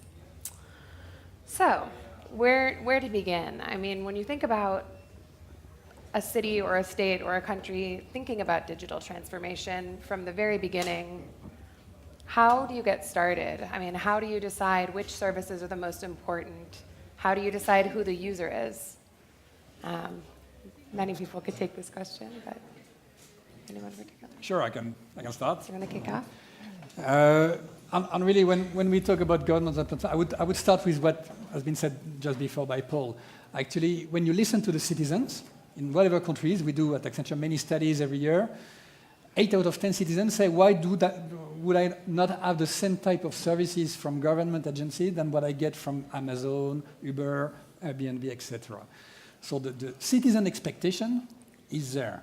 And I think we need to start with this citizen expectation and therefore start with the services and the needs of the citizen which they ask for the most. And usually, typically, when you are in Europe, we see that maybe half of the spend of public sector is in the social services space, health.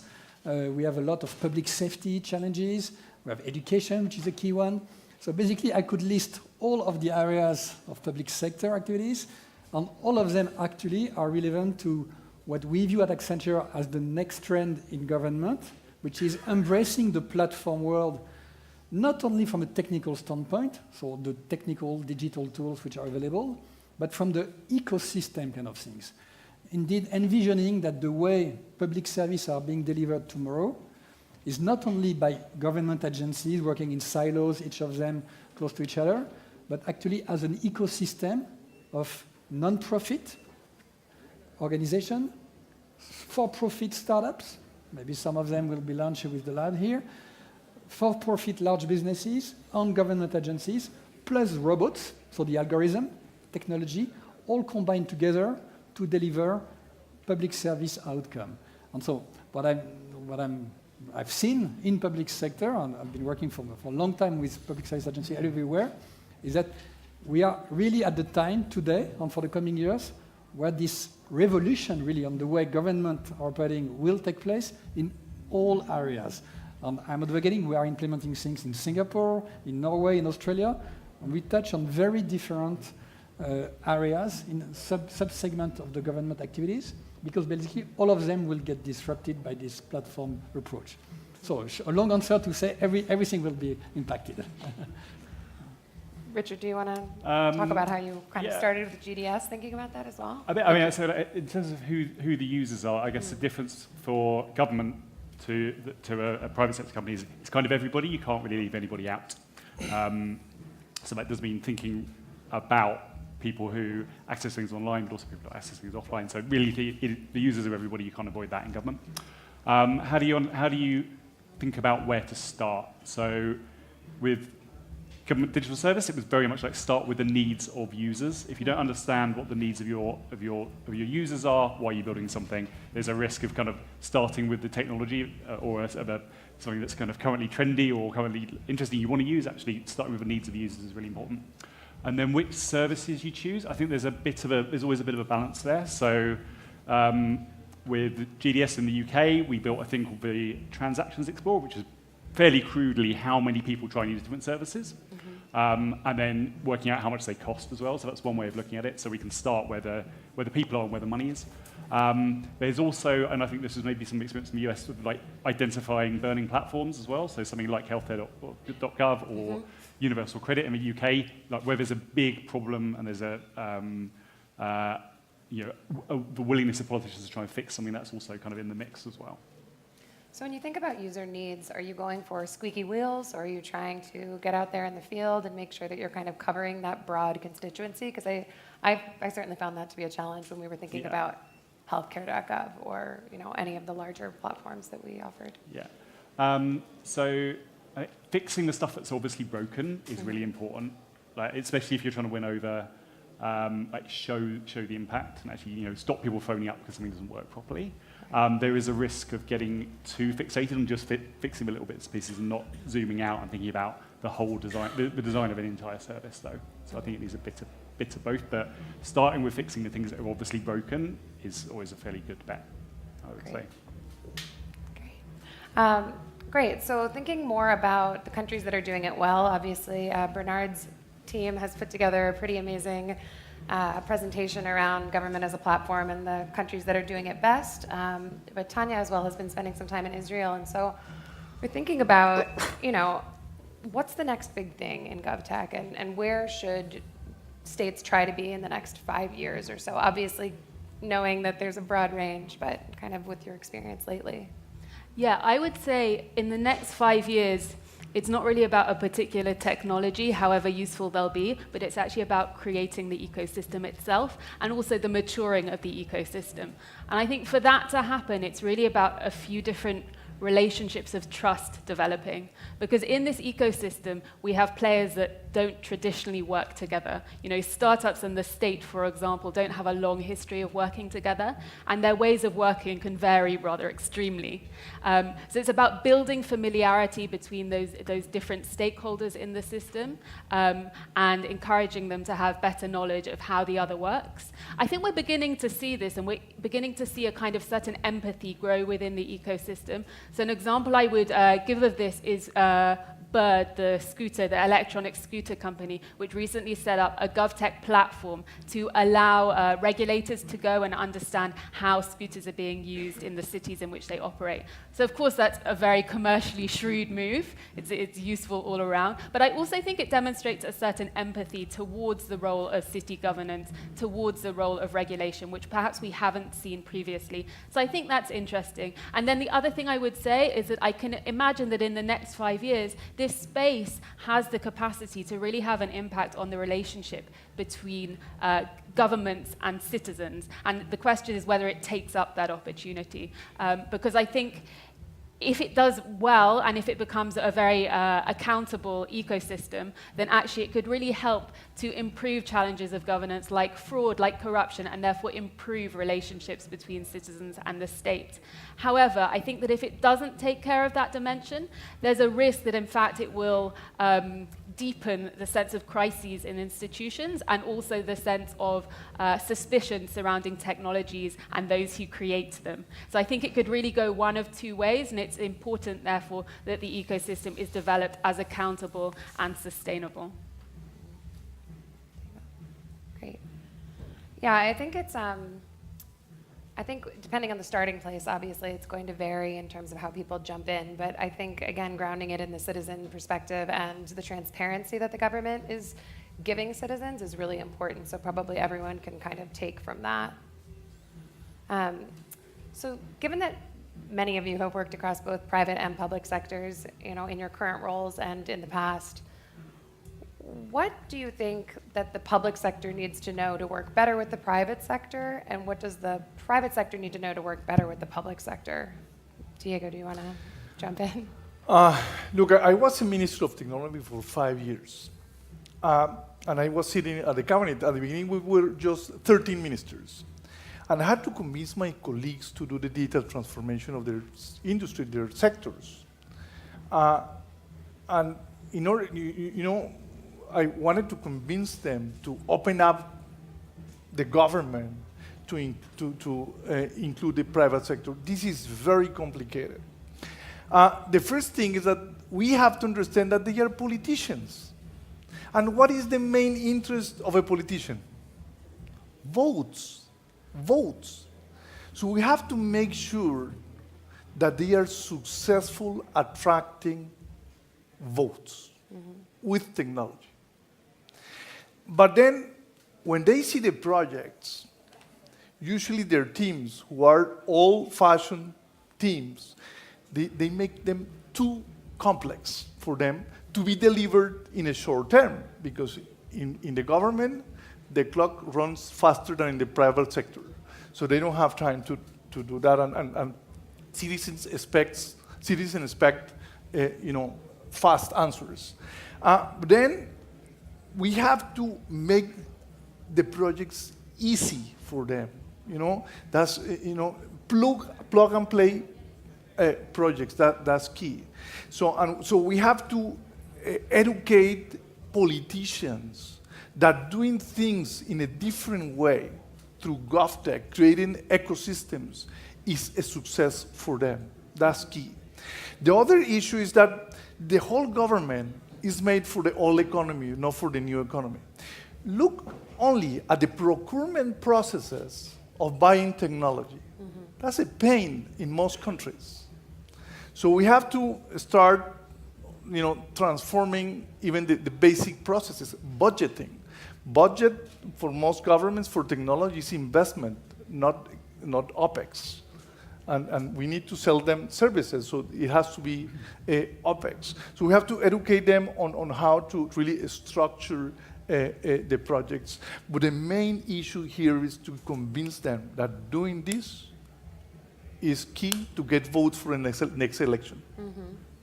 So how would you advise someone that was thinking about those potential quick wins that they would want to get once they were in the public service? So how to break down a problem when oftentimes they seem very large, and you want to make citizens comfortable with the changes that you're making, as well as the civil servants that you're partnering with kind of on those quick win digital transformations? Basically, what I do is what I do exactly with the private sector. It's like showing them that this is not that complicated. It is going to be easy. That person, not knowing anything about technology, can lead the process and can take the credit of the success. Yeah, and maybe I can add to that, because what we have seen typically working with government for over the last 5 years, really, it is a major shift in the way, indeed, we implement projects and we deliver those topics. Typically now, we talk about design, we talk about data, we talk about prototype, proof of concept, MVP, many things that we would do in a startup world, which was not the case some years ago. So we have to have designer being part of whatever team, and rethinking really the product or the service with the end user in mind. It's all about data, and now we talk even at Accenture about what we call applied intelligence. It's kind of the 3 A's. It's about automation, analytics, and artificial intelligence. Rather than saying it's only about AI or it's about automating your processes, it's combining the power of all those things and developing some proof of concept, prototype, in a very short time frame, leveraging the data that government have, and government have a lot of data available to them, to show actually the proof of what is possible. And we do it I can list, for example, in France, where I live, with some ministries where in a few months' time, we say, okay, this is how you can radically improve the way you deliver service to the citizen in the health space, in the public safety space. And people see the actual result. And with that, so we have to reinvent our business, to be clear. That's where we have to team with other companies as well to come with this ecosystem. But then, indeed, you have the proof that things can be different. And the big challenge afterwards is to do it at scale. Because, of course, as a startup, you can say, okay, I do it here in my region, in my city, in my location, but how do I scale up the transformation for the whole of a country or a region or whatever? And that's what it gets, let's say, to work with transforming the core business of a government agency and radically transforming the processes and especially the people, skills, and activities. So now we always keep saying it's human plus machine. Human first, so the human who deliver the project, the human who do the job, so the workforce, the talent, the public civil servants, and the machine, which are all the algorithm, applied intelligence, as I described it, working together to transform at scale. And that's the tricky part, to be fair. Yeah, I think the org design piece of this is really starting to come through as more and more private sector organizations start working with government and needing to think about that long-term implementation. So, of course, you can do a proof of concept. It's wonderful that the taxonomy has kind of filtered into the government now so that people are a little bit less risk averse, a little bit. But thinking about those longer-term implications for the workforce that is currently there, for how you upskill civil servants, are you building that into programs that you're developing now, or are they recommendations that you provide, the CIO's office at the end? How are you kind of thinking about that whole long tail so that they're actually applicable long term? Yes, so answering to that, and again, the workforce topic is core to whatever we do. On all those programs and initiatives now are not being discussed at the CIO office. They are being discussed at the ministry level office, at the director of the agency, CEO kind of level place, because these are the people who run the business of the agency to actually transform the way they deliver public outcome. So on one side, you need indeed to work with those people. And again, the workforce topic is the key one. We just launched a study last week talking about the transformation of the finance function. And the main topic to slow down, let's say, the transformation is people being afraid of losing their job, basically. Right. No surprise. And there are civil servants, and we have some regulation and rules for civil servants everywhere in the world. But still, that's a main fear which can slow down the transformation. At the same time, we know that maybe half of the civil servants, at least in Europe, will leave for retirement in the next 10 years. That's roughly the range. So there is a major shift happening in the workforce. And actually, what we are saying to our contact in the government is that the challenge is not about the workforce, is actually to attract the right workforce. Because now you need data scientists, you need people who understand design, you need people who understand AI and all of the skills. And there is a big competition with startups, with large businesses, and with the rest of the ecosystem. So actually, reinventing the workforce is not about trying to protect what is here. It's about explaining why it's good to work for public services in the future with all these new skills, and is teaming with the ecosystem. We're going back to the platform. There is no way for government without teaming with startups, with businesses, with NGOs to deliver public services, simply because of the workforce challenge, actually. Mm-hmm. Yeah, I think thinking about those intersectional pieces now that are kind of starting to guide that bridge between the private and public sectors, maybe you want to talk a little bit about education or how you thought about that with GDS? So what's changed or what needs to change, I think, is an interesting question, both for government and for the private sector. So the days of government procuring a big single finished product from a big systems integrator have gone, hopefully, for good. Because there are many, you can point to many examples of big government failed IT projects. There's implications for the private sector and for government there. So for the private sector, that means the types of projects that they've been used to working on are potentially no longer going to be there. It also means that government needs to think about how it procures in a slightly different way. So moving from these big projects into procuring maybe a small external team to build an alpha or a prototype and then scaling it up if it works. over time, working out what the right mix of public servants and private sector contractors should be. I'm definitely a firm believer that it's really important that government never loses control of the user experience. So I think it's really important that the product ownership and the sort of service design is a function that's owned by civil servants, owned by governments. But that doesn't mean they can't grow their team by getting external contractors in or specialists through different phases of the project. Similarly, there's going to be bits of critical national infrastructure, if you like, that it's going to be really important for government to own and run. So some of the core registries that are probably part of this world of government as a platform that you probably want to know who you can sack if it goes wrong. You want to know which minister is responsible for it. And if that's outsourced in its entirety to a private company, the accountability is not always there. So we're kind of moving from this world of like all or nothing private or public sector into something that's a bit more of an ongoing partnership that changes and scales over time, I think. Mm-hmm. Yeah. I think we don't often think about what private investors who are starting to invest in GovTech startups need to know about this relationship. And I think one thing that's really key is to think about timing and timeframes. So partly this is the procurement piece. You know, in many countries it takes more than 50 days just to enter an open tendering process. Well, that could be a lifetime for a startup. So there's definitely this procurement piece. But actually, historically, private investors have been pretty averse to companies that have government as a client and that are therefore dictated by government sales cycles. But on the other hand, government is a customer that hopefully can pay. It's a rather stable customer, so that's probably a good thing in this space. And I think what's really important for private investors then to think about is the kind of time that they allow, the timeframes that they allow startups to work on in this space, because it's going to take them longer than in other sectors to build relationships in many different departments, to navigate procurement processes that they might not have faced before. And I think that the risk is that if they are submitted to unrealistically speedy timeframes for growth and profitability, then actually the industry won't last, it won't be durable, and individual startups won't either. Either they'll go and they'll pivot towards private sector and quicker wins elsewhere, or the sector itself just simply won't be able to reach maturity. So I think it's really important for investors to think about that, and however much reforming will there may be within a state,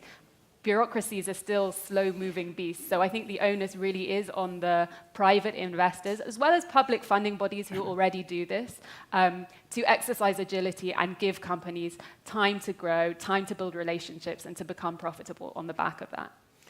You know, listening to all of you, I really envy you guys, because you're talking about completely different governments from the Latin American government. You say 50 days for a procurement process? Oh my God, Latin America could be a year. Look at this number. 50% of the current capacity or storage capacity processes in procurement processing in Latin America are still for servers, not even for cloud today. That cloud has been available for the public sector many, many years. Right. Today, they still buy servers, 50% of them. Talent is a huge issue, huge issue. I mean, for example, in Colombia, I passed a law so every single public institution should have a CIO, you know, and reporting to the head of the institution. We can't find the CIOs. Because there is a lack of CIOs for the private sector that pays good salaries. And that's the #1 cause of failure of the technology projects in the public sector, talent. There is no talent at all. So that's a huge, huge failure. So there are some issues to be solved that in some countries, like Latin American countries, we have to leapfrog. Right. In order to do that, again, we have to convince politicians to do that. Because the current CIOs, or the current heads, the current low-level public servants are not going to change. Why? Because they are risk-averse. Paul said that before. In order to innovate, you have to take risk. Right. In the public sector, you do only what the law says you can do. In the private sector, you can do anything unless the law stops you from doing that. So it is a complete different framework. So we have to really work hard in changing the mentality of politicians and showing them how to leapfrog in terms of providing services with technology through the creation of GovTech ecosystems. And so when you think about investing in the talent in a country like Colombia, would you then say, recognize this is the problem, we don't have enough CIOs, we need to go back to the schools, we need to go back sooner and make sure that we're investing in this because that's the future that we want to create? Yeah, that's the challenge of the whole world. It's not only the public sector. I mean, look, I don't know if you were in the discussion about the universities. I'm a president of a university, of a 30,000 student university for the base of a pyramid in Colombia. And that's one of my main challenges, how to create talent for the new world. And that's a huge discussion, actually. We've had that discussion the whole morning in the other room. And there are things about demand and things about supply. So, for example, in Colombia, we do need almost 100,000 engineers and software developers. But the number of people getting into the schools to do that is dropping by 5% every year. So, like, in my school, we had to close down computer engineering because people didn't apply for that. So young people, Generation Z millennials, do not want to get into these careers because they see them very complicated. So we have a challenge in creating the whole talent, but not for the government, for the whole economy. Maybe I can react to that. I fully agree with you. And you know, we launched maybe 2 weeks ago, 3 weeks ago, an analysis of government as a platform, and we kind of a ranking of countries on the level of maturity towards government as a platform. And guess what? The number 1 country in the ranking, no surprise, Singapore. Singapore is kind of, we feel at Accenture, is the number 1 gap-ready kind of country in terms of level of maturity.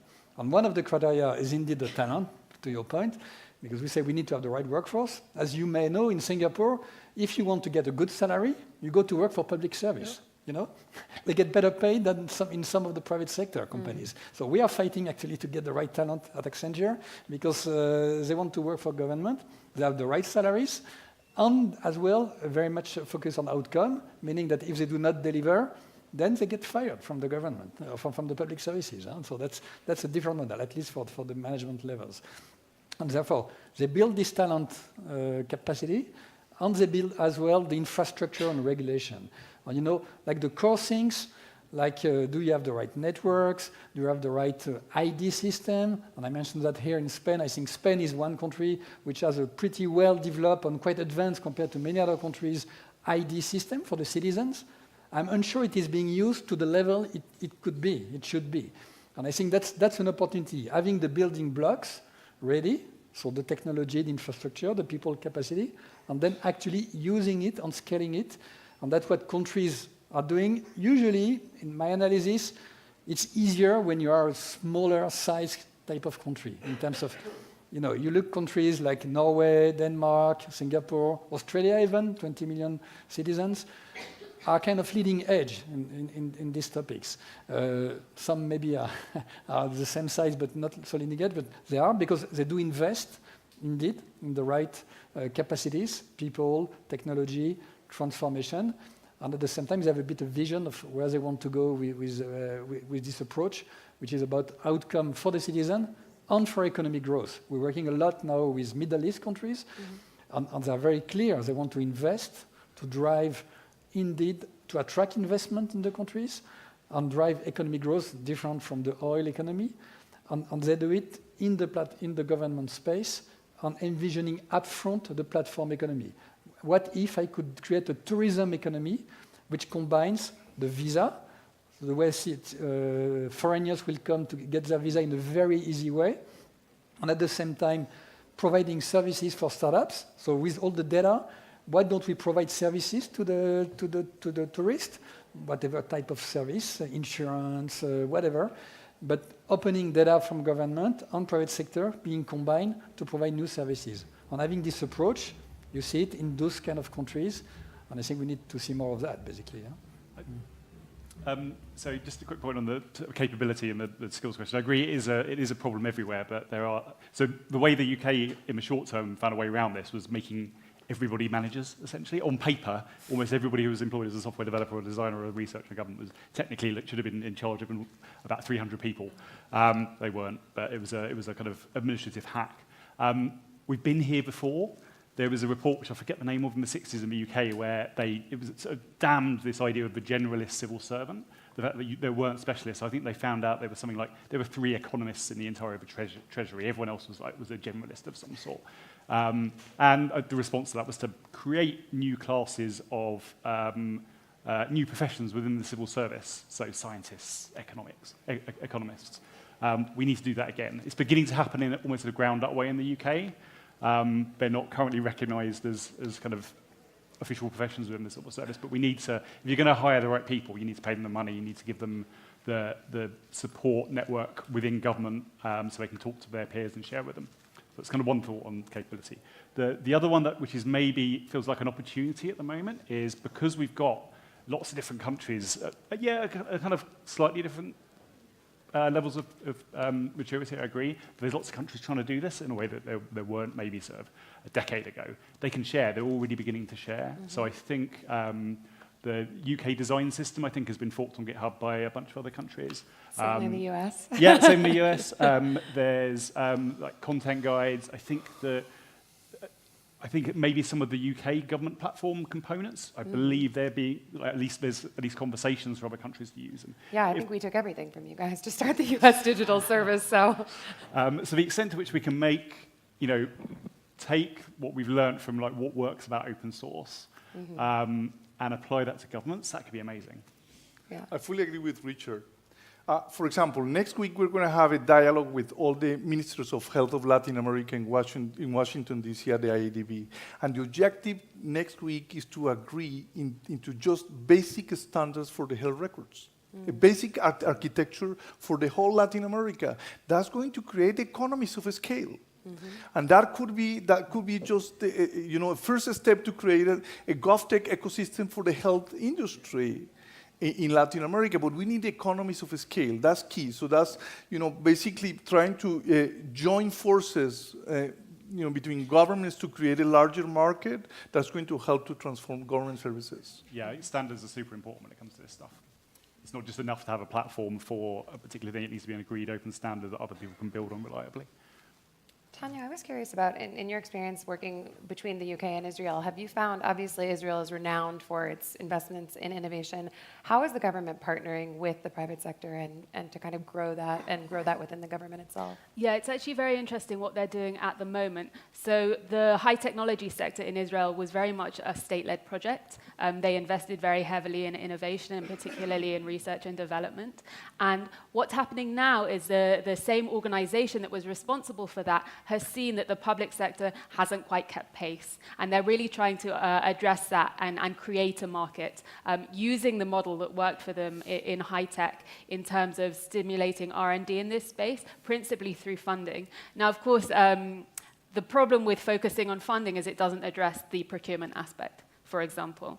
So it could be seen as low-hanging fruit, but actually a problem in Israel is retaining technologies for the domestic market because it's such a small country that typically products are immediately sold abroad. So actually what they're trying to do, and they've created a program that very much lives out this ambition, is to create incentives for entrepreneurs to work for the Israeli public sector, not instead of then going to other countries, but prior to doing so and using Israel as a kind of test case potentially for other markets. I do also think they're doing something interesting in terms of the educations I mentioned and in terms of creating technological talent pipelines for the public sector. Now, obviously, they have the IDF, so you have that already in process. But actually, they're also looking to high schools and developing specific programs for technologically talented students in high schools. that teach them skills, for example, in cybersecurity. And so they're really thinking from a very early stage about how you develop those pipelines. Of course, they still have the challenge then of how do you get those people to go and work in the public sector rather than to a Google or elsewhere. They're dealing with that as well. And actually, they're interested in the US model where you can go and work, say, for a couple of years in government, and you don't have to see it as your life's work, but it's something where you can bring innovation in, you have access to really interesting data, health records, for example, but you don't have to see it as your life's work. And then the scale can suck you in, Yeah. which it has for many of us, I think. So I want to circle back to procurement because it's something that we've all touched upon and I think is a really interesting advance in many of the governments that we're working with now. So thinking about how the most innovative governments have really started to open up procurement and make programs accessible for smaller design and technology firms to bid for. I'm just curious, Bernard and Diego, how's that affecting some of the larger private sector long-term service providers? Obviously, you guys have been great partners of the government for many years, but you're probably having some people starting to come into the space. And so just curious about when you think about competition and how innovation improves government services, how's that affecting your work? Well, it does affect it in the right way. It's in the good way. So I'm very pleased. And actually, I was advocating back some years ago at the EU level to transform the procurement rules exactly in that direction, because we see, again, that it's with the combination of the various type of skills, small, large companies, etc., that we can deliver the services. So Accenture is good, doing very well, is growing very well, so no problem with that. And actually, again, picking France, but we are doing the same in Germany and in a few other countries. We have some contract, actually, where we procure for government in some sort of consortium, combining with other startups, smaller companies, and we come together to work on deliver services for government. And this has been the case for a few years' time. I view it as growing in the future. Again, I view it, so I'm really urging and suggesting to everyone in the room to build your own startup, to work in the GovTech space, because I think there is a lot of opportunities. And for large companies like Accenture, we need to have this combined approach to deliver services for government. So I'm very pleased with this direction, to be clear. That's great. Please. One problem that governments have today is that traditional technology providers, what they want to do is just lock in governments. Right. That's a huge issue. Because once technology companies lock in the client, they lose the incentive to innovate. They increase the profit, and they just try to do as minimum possible to increase the profit. So it is key at the same time as changing the procurement rules, standardization. Open standards are key for government, because with open standards, anyone can compete, and governments can move from one provider to the other, but nobody's going to own the standard or the information systems. Usually, the information should be either owned by the government or by the citizens, so it could be portable. That's key. So working for procurement is not enough. We have to work on standardizing information systems and information in general terms. Great. Yeah. So we're coming to the end of our time. I just had one thought for you all. Being that we are here to celebrate the launch of the Public Tech Lab, any thoughts for how best to push forward government as a platform for an organization like the newly founded Public Tech Lab? I would say show the future, do some prototyping that actually illustrate the potential for some of these things and use it to get politicians excited. Because if you can get a political mandate for this, everything else will follow. Great. Yeah, I think, thinking about the history of innovation ecosystems, whether it's manufacturing or cybersecurity, I'd struggle to think of an example where universities haven't played an absolutely key role. So I think it's really great to see IE taking a lead in that. And I think really they can do three things. One is educating, of course. It's really interesting to think that cohorts going through the lab now, today, are a group of future policymakers, future technologists, future investors, all sitting together in one room, speaking the same language right from before they start their careers. So I think that's fantastic, because they're not just going to be digitally native, they're actually going to be GovTech native. So that's a brilliant thing. I think the university also can play a really formative role in brokering the relationship between startups and government, because it's both independent from both, but respected and familiar with both. So I think that's great. And finally, just creating startups and creating innovative products that will serve government as well. So I think those three roles, educating, brokering, and creating, are what the lab can do really well. And hopefully other labs that will be inspired to follow in its footsteps. I think every single government wants today to create startups, to create entrepreneurs, to create new economies. And you have to convince them that GovTech is a way to do it, because they have the internal demand to do it. They have the citizens wanting more services. And combining what Richard said, quick wins, demonstrations, and what Tania said, education, you can really convince them to create those ecosystems also with the impulse to create a new economy in their countries. Yes, no, I'm just delighted to see the Public Tech Lab here. I think it's a great opportunity. You have to be part of the ecosystem, or you have to build this ecosystem locally. Yeah? Again, playing with non-profit, for-profit, government agencies. I mean, you will have an amazing future, I know. Wonderful. Well, thank you all so much for your contributions, and thank you for having us.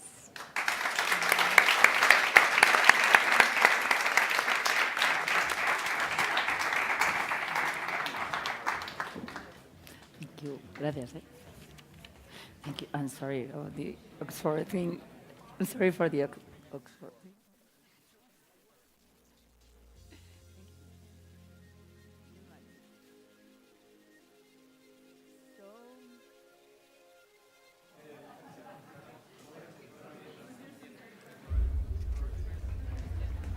So next panel, if you want to come in.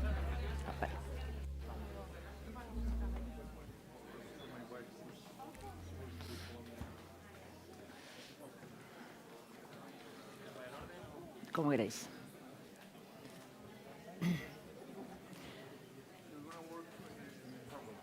So, yes, thank you so much. This is our second and final panel.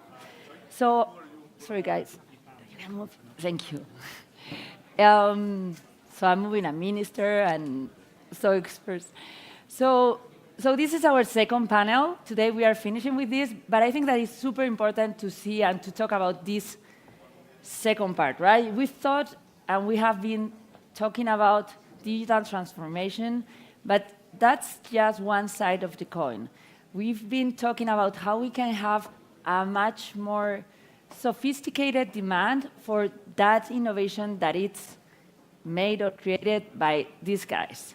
And actually, in this panel, we are not going to talk just about those startups that are trying to sell to governments. We are going to talk about also about those startups that are giving basic services to citizens and not necessarily selling to governments, right? We have here Cabify that is simplifying our life in many, many ways. We are having here Lime that is also starting to do so in another manner. But also we have other two great panelists here that are going to talk about this second side of the this another side of the coin, like selling to governments and creating innovation for governments. That are here we have Play and Go and also Blur. To lead this conversation, we have, I guess, that the best moderator ever. Really, Anjali Sastry. No question at all. Anjali Sastry, she is senior lecturer at MIT. We have here one of the best, amazing professors at the school. I was last year at the MIT in the business school in Sloan. Her class is one of the most interesting and most, I mean, I don't know how many students you have every year, but it's a lot. Always the class is full. So it's a real pleasure to have her here moderating this panel. I think I'm going to leave it here all over you, Anjali. Great. Please give a big applause to this last panel. Thank you. Thanks, Idoia. I'm so thrilled to be here. We are finally going to hear from the people who are actually building stuff. Instead of talking about building stuff, we're going to hear from people who have taken on the huge task of figuring out how to make a business that works, that serves the public, that's scalable and sustainable. And we're going to explore their experience with some of the very questions we've actually been looking at in the previous sessions. So this is a chance to tie the threads together and to hear a bit from some of the most exciting startups that some of which you no doubt know about, some of which you're going to meet for the first time today. So I have just basically 3 sets of questions. We'll look a little bit first at the business models, scalability, and how each of these organizations is tackling the challenge of creating more livable communities. Then we'll go on to talk about their experience in working with governments. And finally, we're going to wrap up by looking at the big picture question of what's really needed inside this entire ecosystem to help startups like these and the ones that you might be building to really deliver against the promise of Public Tech Lab. So first, many of you already know about Cabify. Many of you already know about Lime. We're going to actually learn a little bit from both of our representatives from those companies and then turn to Unblur and Play and Go. But first, tell us a little bit. I'm going to put my question maybe to you first, Mariano. Tell us a little bit about how you get scale and a feasible, sustainable business model going while trying to make communities more livable. Remember, our theme is creating livable communities with scale in mind. Tell us how you're doing that. Well, our vision at Cabify is, of course, transform through technology the way we live in cities. We are doing this in 2 different ways. Of course, the most recognizable is to killing traffic, moving more people with less cars.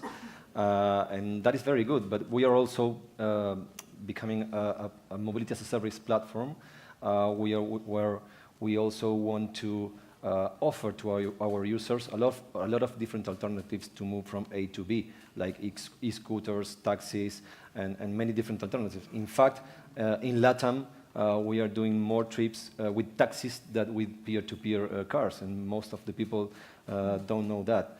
But on the other side, I think it's very important to mention that you can transform the cities. Also, technology is very good. We are, for example, in Madrid and Barcelona, we also have almost 10,000 drivers working with us. It's people, men and women, over 45 years old, with a lot of problems to find jobs. And I think we are missing the wrong conversation. Technology can be good. Technology can add good things, add value to the society. And I think the government really need to understand that and start to become a very good and constructive conversation. So in your mission to make cities more livable, is it improving transportation options, reducing the cost of transport, and providing job opportunities? Is that how you would define livability? Yeah, I think citizens really need a lot of alternatives. None of us, for each other, really can solve the problem by ourselves. And I think offering a lot of alternatives, whether depending on the distance of the journey or depending on the preferences of the user, I think it is important that our companies, our startups, and the startups get really bigger and bigger, could be there offering the best alternative to the users and competing each other, because competition is really good. Are there any downsides? If you want to make cities more livable, are there any things that you're doing that you suspect may actually be on the negative side of the balance sheet for livability? I didn't warn him I was going to ask this question. I think it's an interesting one.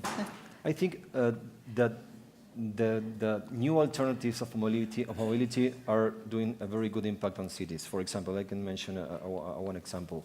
On the taxi side, we can think that with many cars from Cabify, for example, moving in the city, taxis are going to have a downsize of their jobs. Yeah. And it's completely the opposite, because when we have more alternatives, people are willing to move more. And in fact, the last 4 years, for example, in Spain, the taxi revenue increased 15% year over year. So I think there's a misunderstanding about the wrong impact and the negative impact of the platforms and mobility platforms in the city.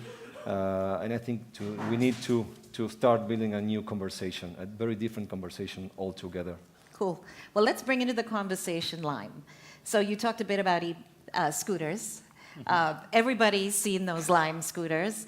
Tell us a little bit about how you are making communities more livable and how you build scalability into your business model.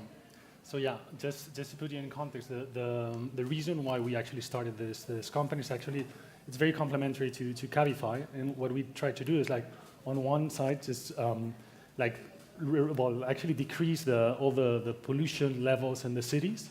So what our main goal is just like to eradicate them. So this is the first step. So actually, when you see, I don't know, I'm actually originally from Barcelona, and you see that constantly Barcelona and Madrid are always like raising like the standards of the EU level on pollution level. So it's something that we wanna definitely tackle. And on the second hand, you know, we had like this issue where we said, okay, there's like now a big debate on public occupancy, you know, and how much public space, say, or scooters or some mopeds or some bicycles are taken to the space. But what you have to understand is, like, cases like Cabify or any other mobility service, what they do is like they remove, actually, we actually are removing cars from the streets. And what we're doing is giving back the space that citizens had till the last century, you know, so when cars started coming into the city. So for us, it's very interesting to see that it's very hard actually to explain that to governments, because it would be the second step, you know. But and they just see like the first main problem is having a new. It's what Diego from McKinsey was saying. It's like, okay, it's very hard for governments to somehow tackle a new project that comes with a new headache. And we understand that we are like on a first term, you know, we're really like a problem. But what we're doing, actually, coming back to your second question, is somehow, like, first of all, giving to the governments all the data. So what we have is data that is like absolutely free for the governments. Okay. So what we do is, like, with all our data, with all our heat maps, what we're saying is just like, there you go. You know, you can do whatever you want with it. You can learn, like, I mean, if our transportation mean can be extremely complementary to the public transport. So what they can do is actually is like, we're speaking with governments, and we're doing that, like, whenever you have to go from A to B, and there's like a, I don't know, say 1 mile to your destination, to your home, we can complement that. That means that you don't have to invest on public transportation. Or on the other hand, if you have to invest on say on a new bus line, you know, what we can do is, like, you know exactly what happens at 9, at 11, at 12. Cool. So you can actually improve that. And just sorry to tell you, like, last thing, just giving back to society, what we do have is this program that it's called Lime Access. So it has started in the US. We're planning on bringing it to Europe, where you actually somehow, like, we have like heavy discounts for people that are like under a certain income level. So what we do is, like, give like reduced fare to bring like mobility to everyone. Cool. So you provide heat maps to the government. Is it open, or do you have to be inside the government to get? Is this a public good? No, you do. For the general public, or provided? We actually provide everything that a government needs, and what we're planning to do is, like, create a platform with, like, limited. Obviously, we have like competitive means, you know, that we have to keep. But we deliver all the data that a government requires for a city council in this case. Mariano, do you guys share data with the governments? Yeah. Not with the local government. Yeah. We hope the local government can open the doors and start discussing how we can Here's solve the problems for you, on the mobility field. I think it's a really good situation that we need there. Good. But we are very optimistic on that. Cool. So our next two startups are taking this idea of putting together data in new ways to serve communities. I think they're both fascinating. So I want to hear a little bit about each of these businesses, how you're putting together data, how you are making communities more livable, and how you are actually building yourselves for scalability. Shall we start with Unblur? Tell us a bit about your organization. Oh, sorry, start with Unblur and then we'll go to you, Jordi. Yes, Yeah. sorry. Yeah, so we're working, I'm sure nobody knows about Tumblr, it's pretty new, it's a startup. We're working on safety with people throughout technology and incident commanders. So what does this mean? We've built an intelligent assistant for incident commanders from emergency services, like police or firemen. So there's this emergency, and you have all these tactical resources like firemen or policemen taking action, maybe turning off fire. And there's this person called incident commander who takes decisions in the fields, who are managing all this emergency.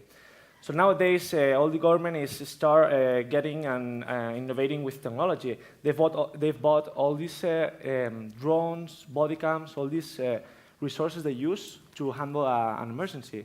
But what happens? They are saturated. There's too much information, and the incident commander, the one who takes decisions, gets saturated. What happens? That the person in the emergency is affected. So with Iris, what we do is we gather all this information, we simplify it, and we display it in one single place.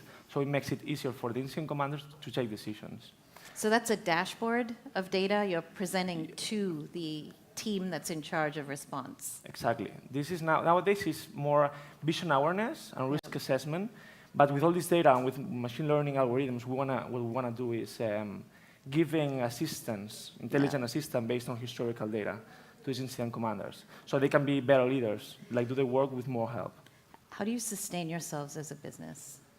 Well, it's not easy because we've got long sales cycles, but of course there's government helps, there's accelerators. Actually, we've got accepted by Airbus, and we're gonna start with working with them, and then having like a really good business machine and a business model that is scalable. So we were talking about, we're selling it as a SaaS, sell a service, so subscriptions, and with that it should work. So Arska's painted a picture of how the data is used to support key decision makers in the city. Jordi, it's so interesting how your platform may have that piece, but it also can help inform citizens and tourists. So there's a sort of individual behavior component, but you too are providing data back about the community. Tell us a bit about what you do. Yeah, exactly. What we do in Play and Go experience, we have developed a technological tool that allows us to create experiential mobile apps. What does it mean? Experiential mobile apps are those that show you information depending on your location, depending on your interests, and over this information level, we add some game dynamics in order to encourage people or tourists to interact with the environment. And thanks to that game dynamics, we obtain a lot of geolocated data.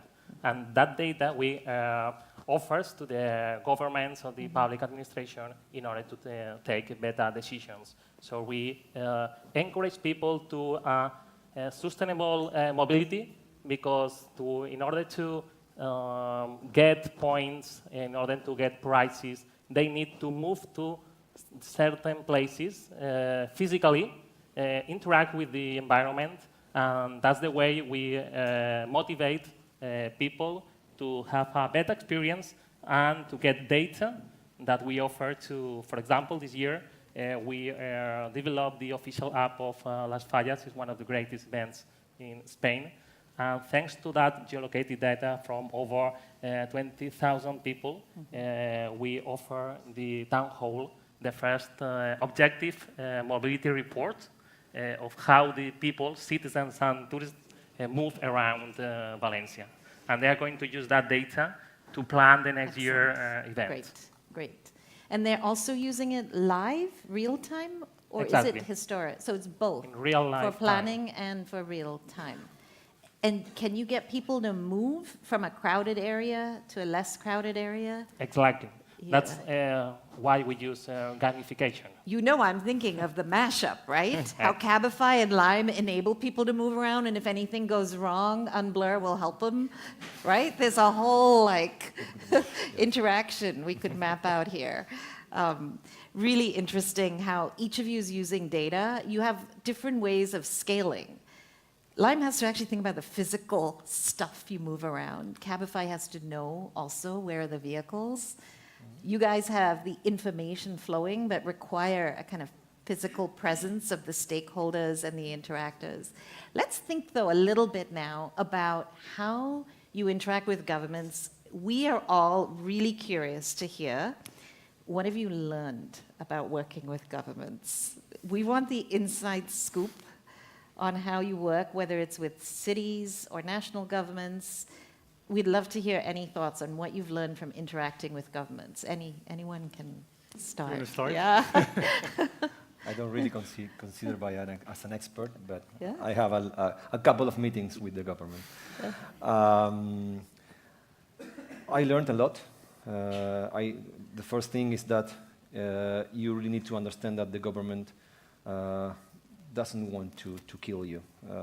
It's just they want to support you. Yeah, but Yeah. it's just that probably the people who are talking with really don't know nothing about mobility. Yeah. They are concerned about a lot of things going on in the politics, most of them very complex, and we are talking about something really new.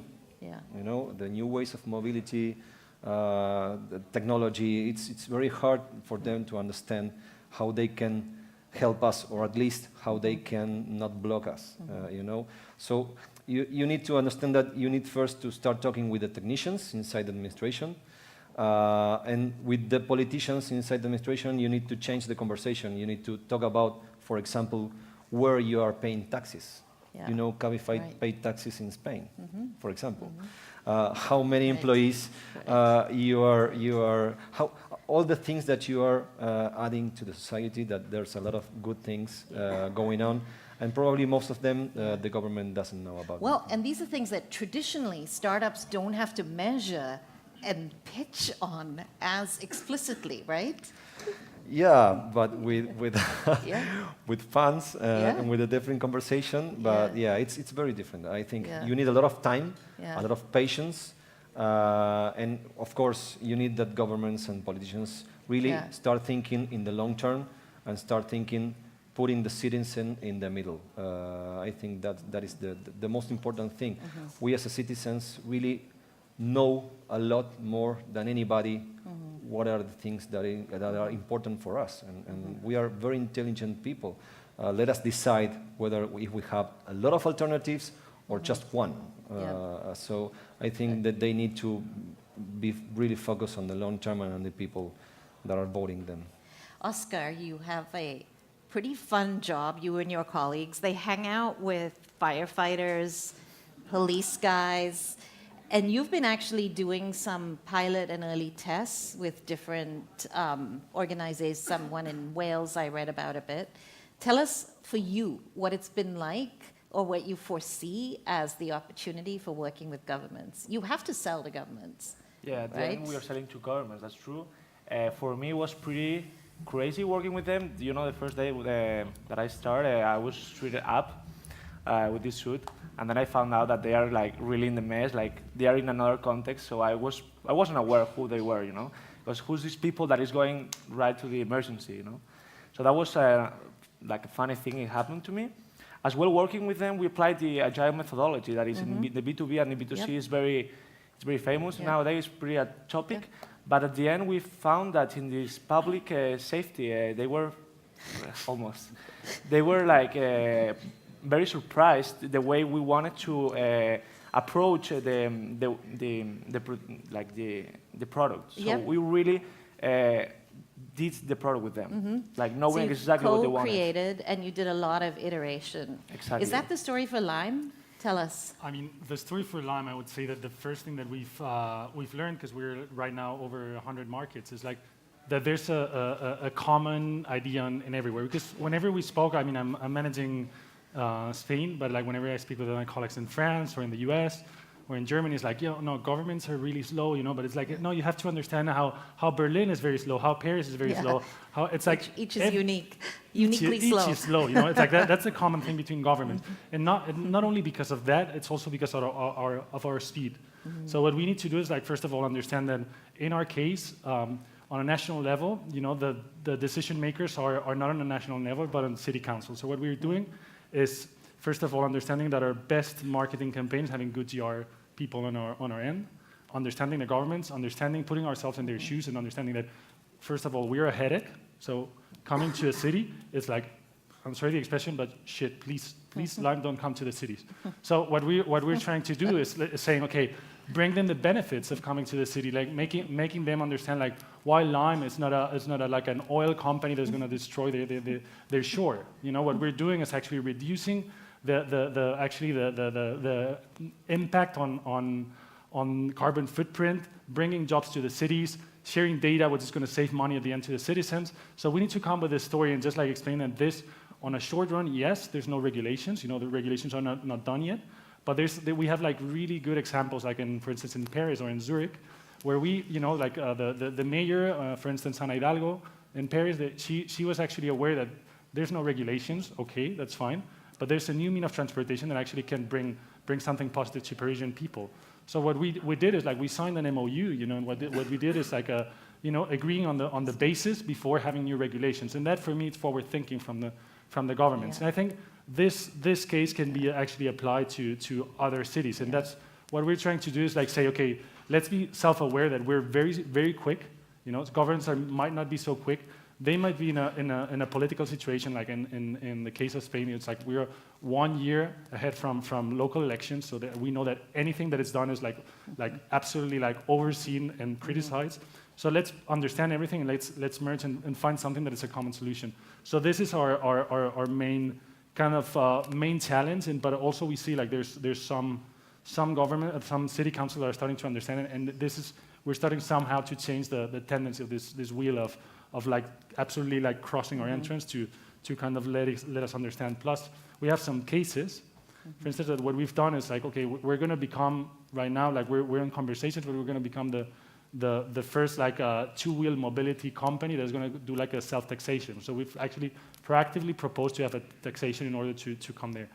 But that comes from understanding actually the problematic of a city council itself. Yeah, so the Paris example made me think you're almost co-creating some of the MOU is a precursor to potential regulation. You're actually trying to shape. So while you're working with firefighters to co-create the actual design and app and dashboard, you're trying to also shape policy that doesn't yet exist, which is another fascinating domain. Let's hear a bit about how you're thinking of your relationships with the cities, both in the short term to kind of sell a given instance of your product, but also in the long term. How are you building the relationships with local governments?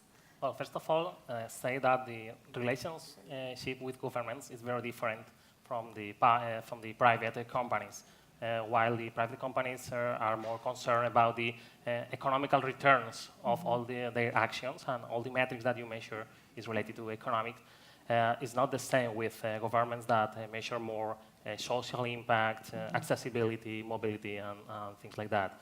So what we are trying is to deliver quality data to governments that they are be concerned about how the data is important to make better decisions.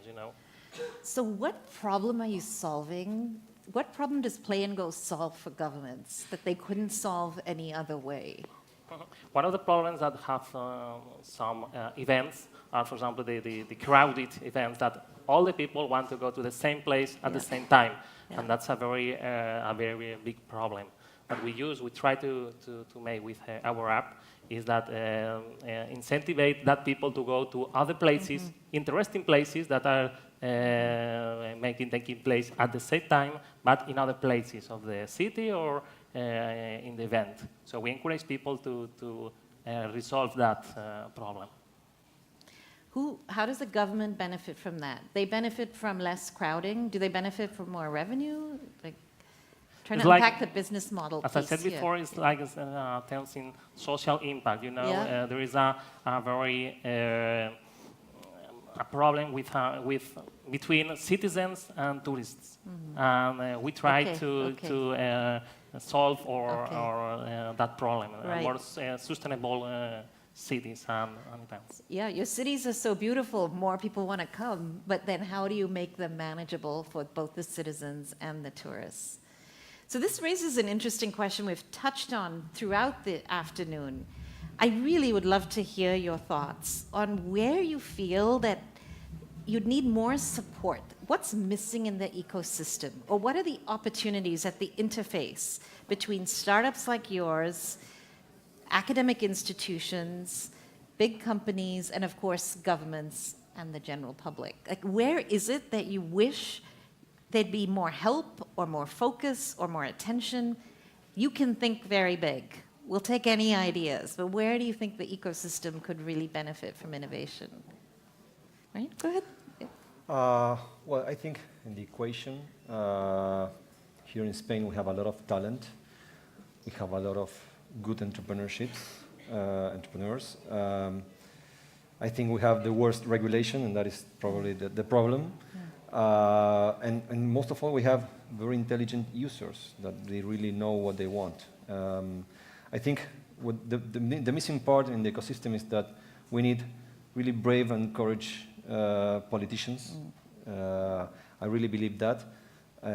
For example, I can mention that in Portugal, the same kind of government take a year and a half in a conversation, a very complex conversation with all the stakeholders in the mobility field, and really put in place a very progressive regulation. Here, they have only 1 week in all the secretism, and the first unicorn from Spain, their own government are going to kill them, are going to kill us probably in the next year. So I think we need really brave, courageous politicians that put citizens in the middle and really face and understand the real problems that people have and really take the good decisions with all together in the same table, but most of all, the citizen. So Marina, what's your ask for the room? Is it go vote for the right politicians? Is it to create the right dialogue and interaction? What can everyone here do? I think it's about dialogue. Yeah. It's the second part. It's not the government's blame. I think they don't understand what they are talking about. That is the worst problem. So I think we need to really be very ambitious of the things that we are asking to the government as a society, because we really need to move better. The cities really don't need more cars. They don't need 3% percentage of occupation in the private vehicles. We don't need that anymore, and you need to do a lot of things to really go faster to the future. Of course, on the startup field, I think, talking about mobility and startups, I think, of course, the startups need the support to get bigger and bigger. Yep. It's about competition because, of course, any startup really want to compete against Uber or Amazon or Facebook or whatever companies came from the outside. And we really need the government supporting the startups to get bigger. You can define, for example, Cabify as a massive traffic killer, and on the other side as a massive employees creator. Right. And that is really good for the government, right. I believe. Cool. All right. So you guys have benefited from, or you will benefit from joining an accelerator. So I imagine part of your answer is it's really helpful to have the support of an accelerator. Tell us a bit about how you're imagining using your setup with Airbus, and where else in the ecosystem you could use support at Unblur. Yeah, well, starting with Airbus, we were working with Tactile about these devices they are producing for incident commanders. So we're mixing their technology, the technology that police and fire firemen use, together implementing it with us. So that's a really good idea and a good way. Then there are two more things that I would like to add. Then first say to all these entrepreneurs who are thinking ideas and to launch, don't give up and don't say, okay, B2G is impossible. Yes, it's maybe more, there's take more time, but still if there's a lot of effort to do, but as well there's a lot of reward. And last thing, also have organizations like Public Tech Lab to gather all these politicians. Also for them to understand they have a really good opportunity to work with startups like ours and the ones that want to really... Yeah. What would you say about the Lime experience? What it reveals, again, the question is, what's most needed in the ecosystem that would really enable you to deliver the value of making life more livable, being sustainable, being scalable? Well, I would say on a first side, you know, they were mentioning the example of Singapore before. That's in a way, of course, you know, public members have like high wages, but at the same time, you know, that this allows them to flow between like public and private sector. So that this enriches the people who are in government, they understand both sides. So this is somehow what we're missing in European countries. So that's, for me, would be like, first of all, doing some program, but this would be absolutely like a long term. And on the other side, it's just like, it's also a matter of how you phrase things. So it's like whenever you say they, us, you know, it's like, we have still like many common grounds, which is like, okay, reducing the carbon footprint, reducing the cars. There's something that we have in common. And I would say, I mean, on a short term, I would say like if there's any like lobbying firm or anyone that kind of wants to be in the middle, you know, who has knowledge on the private sector and on the public sector, I would definitely go on that end, because there's like messages that are like completely unseen. So you have to understand, like, you really have to start like kind of like knowing the governments, knowing the people that are behind, knowing what's their main reasoning behind, what their main concerns, before actually assuming anything. So for me, it's a matter again of when you spoke about like dialogue. It's also about not only dialogue, but also understanding what moves them or holds them back or push them in a different direction. Yeah. Jordi, tell us, what do you think is missing? What would help you the most to grow your impact? I think that one of the most missing things in the ecosystem is the training. The training about knowing how the public administration works. The structure, the bureaucracy. So for startups to understand. Exactly, for startups, for example, their payment process. That's very critical for the catch of a startup, because it's usual that you pay your provider, your employees, 30 days, but if they pay you in 90 days, it's a big problem. Right. So you need to know that, and there is a lack, in my opinion, of training or education in that sense. What about your investors? Is there kind of shaping of investor expectations? We heard in the previous panel how when you're sitting in this space, your returns may come later because it takes time to go down. You talk about a long sales cycle, right? To go down the path of co-developing and then selling to governments. Have you encountered, Jordi, with your own investors, any need to figure out how to sort of shape their thinking? Well, investors, when you tell them that you work with public administration, usually goes, I don't like it. I prefer to if your clients are from private sector. That's why we work for both. So we try to learn from one and apply the knowledge to the other one. And well, the relation with investors in that sense is quite a bit complicated. Great. Look at that. So I wanted to thank everyone for showing up here. I'm hoping that the conversation that we've started, which we haven't even been able to hear your thoughts on yet, will continue. So grab our 4 amazing panelists, give them your ideas, give them your help, and figure out how to join in on the events that Public Tech Lab is going to be launching. Because there's a huge conversation to be had, as we've already heard, at the intersection of all of these different areas. How do we teach ourselves, our students, mid-career, decision makers, government folks? How do we find new ways to fund with more patient capital, more creative capital? How do we embed conversations that trade off and acknowledge multiple goals and benefits and drawbacks of new technology? How do we help speed up the adoption, get the new ideas really embedded and baked into the ways that governments do business, and make the world a better place? So thank you all so much. Thank you, thank you.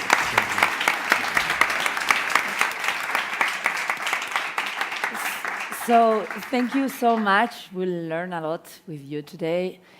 Actually, Public Tech Lab is about that. As Alvaro said, creating common grounds. We want to create an ecosystem of corporations, of startups, of public sector civil servants, about investors, about the universities. There is a space for everyone here. So as I said before, we invite you to join us in this new launch Public Tech Lab. We are going to be at iUniversity, so please send us an email, LinkedIn, whatever you want, but please help us in this endeavor. Thank you so much.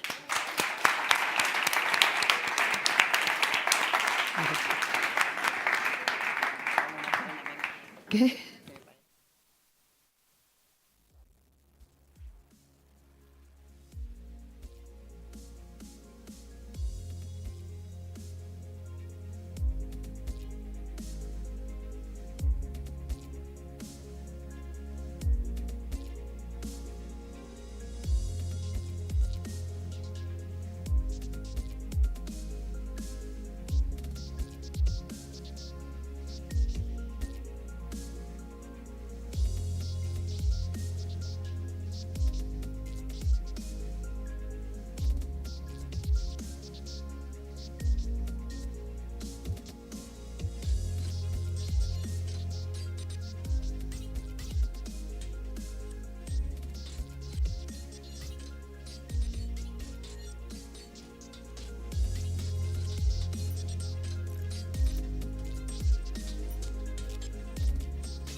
¿Subo y empiezo?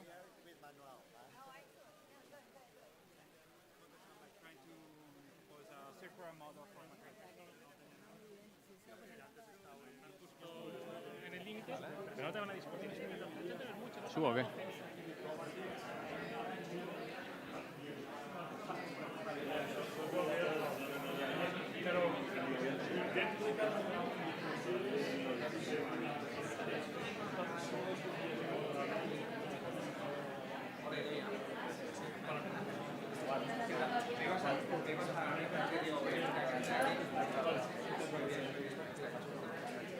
Álvaro, Gonzalo, hombre, bien.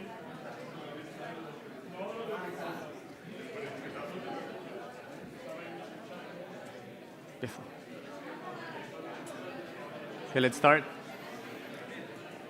Hello, everyone. Good afternoon. My name is Jaime del Valle. I'm the CMO for L'Oréal Spain. And I'm going to talk to you about what's happening in the beauty industry and how it's being disrupted. Because yes, the beauty industry is also an industry that is subject to being disrupted. Now, I haven't always worked in the beauty industry. I actually started in the auto industry, which is it's about to be truly disrupted. I started in a company called Daewoo. I don't know if you guys remember this Korean brand of cars, which was pretty mainstream. Anybody drives a Daewoo today? No?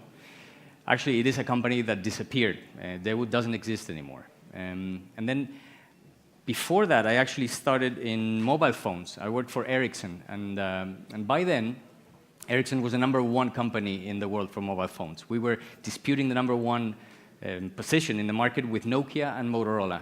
Is there anybody here who owns and uses a Nokia, Motorola, or Ericsson?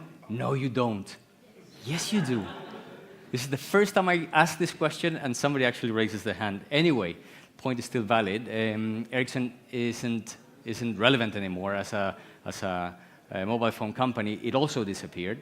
The guys at HR at L'Oreal are a bit concerned because they don't really know if it's something that I do when I touch a brand or it's something that's happening organically. But the funny thing, though, as well, is that when I worked at Ericsson, I was the product manager who launched this phone. And this phone was the first phone which actually coined the word smartphone. This was the first time that a company called a phone smartphone. And funnily enough, the advertising campaign for the launch of this product was the corporate downsizer. It was supposed to, in the companies where they were going to be using these phones, there were going to be some people who were going to, kind of be made redundant. Now, funny thing is that the actual company that they got downsized was the actual Ericsson. Ericsson doesn't exist anymore. So it was another of those industries that have been truly disrupted. But now I'm at L'Oreal, and every time I talk about disruption in the beauty industry, some people might think, well, we sell lipsticks and shampoo. How disruptive can anybody be? Well, what I've seen is that there's no bigger company to not run the risk of being disrupted by new players. And that's exactly what my team does in Spain, and the global digital transformation team, is making sure that we are best equipped to be the ones that actually disrupt the beauty industry and not allow new players to do that for us. So pretty much everybody knows L'Oreal. Maybe you don't know all the brands that belong to the group, but we've been leaders in the beauty industry for over 100 years. And the reason why we've done this, why we've been leaders for the last 100 years, is because we have developed very key strategic and competitive advantages, because we've known how to play this game, this beauty industry game,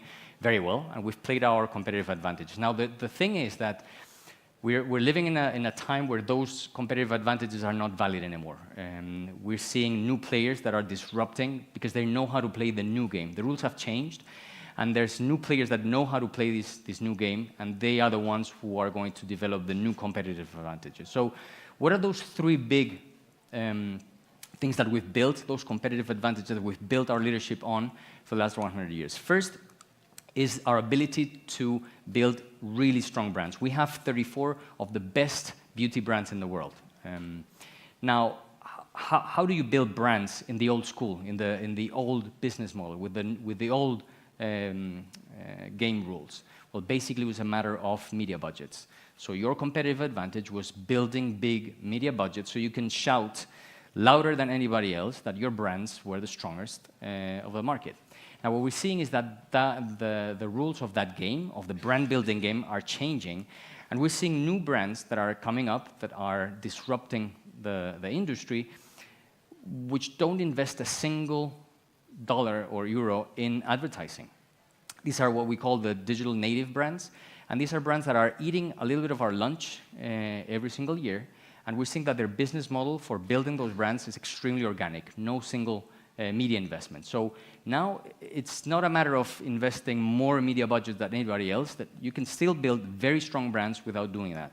We see brands that are born from communities or from celebrities or influencers that take their revenue through the roof in very, very short time of period. So, and these are not brands that are going to be short-lived. We're seeing big investments and big acquisitions. These are brands that were natively born, that have been acquired, with figures that you might be more used to when it comes to the tech industry. So we're seeing how some of these brands are becoming the new tech, and some of these acquisitions are big numbers.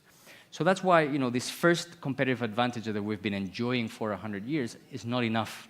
It's necessary, but it's not enough, and this is how it's being disrupted.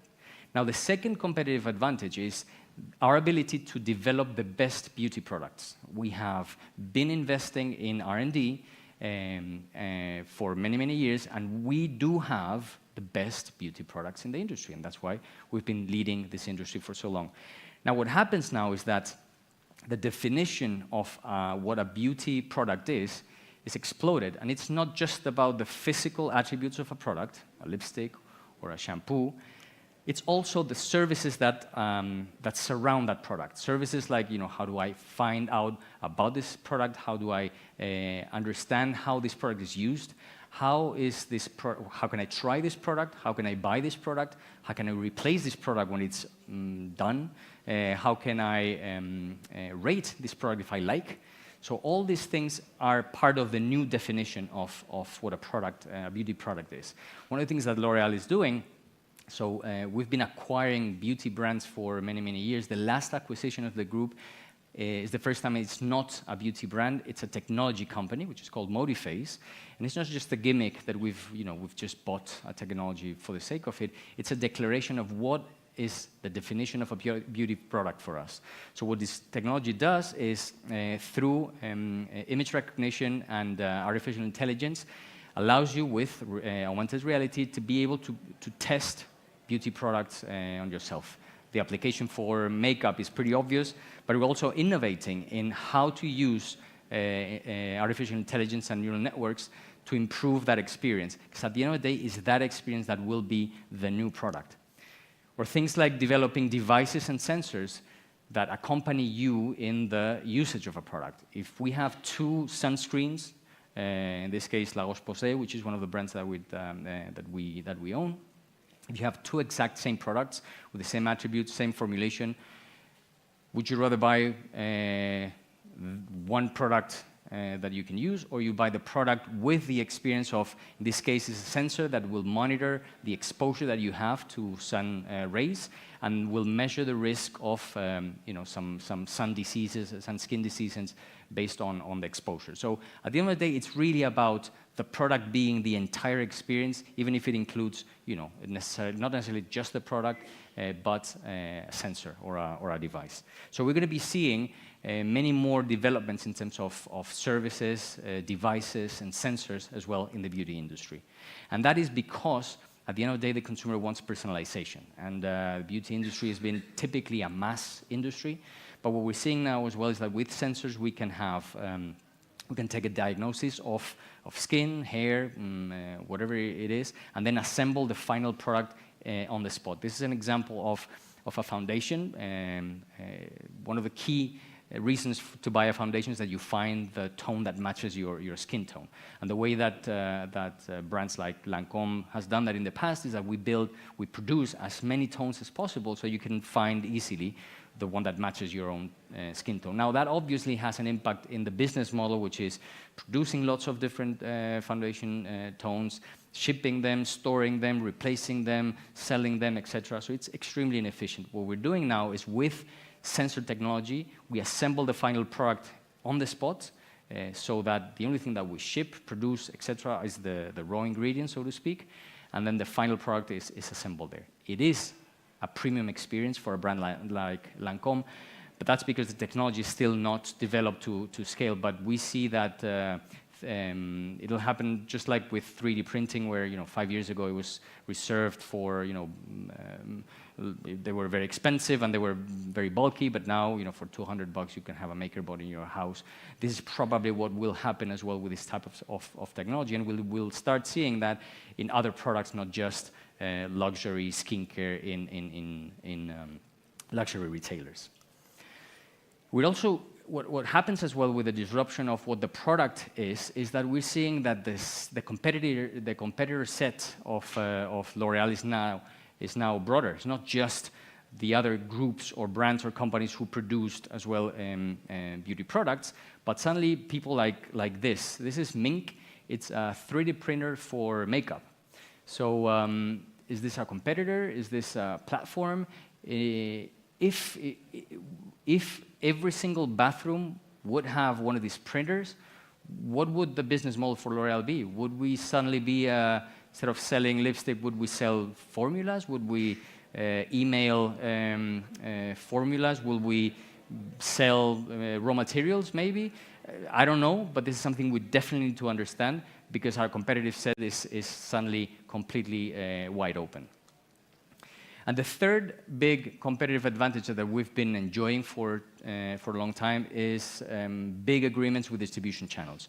You know, big brands, big groups having distribution channel agreements with the likes of Carrefour or Sephora, and that's how we ensure that our products would reach the consumer.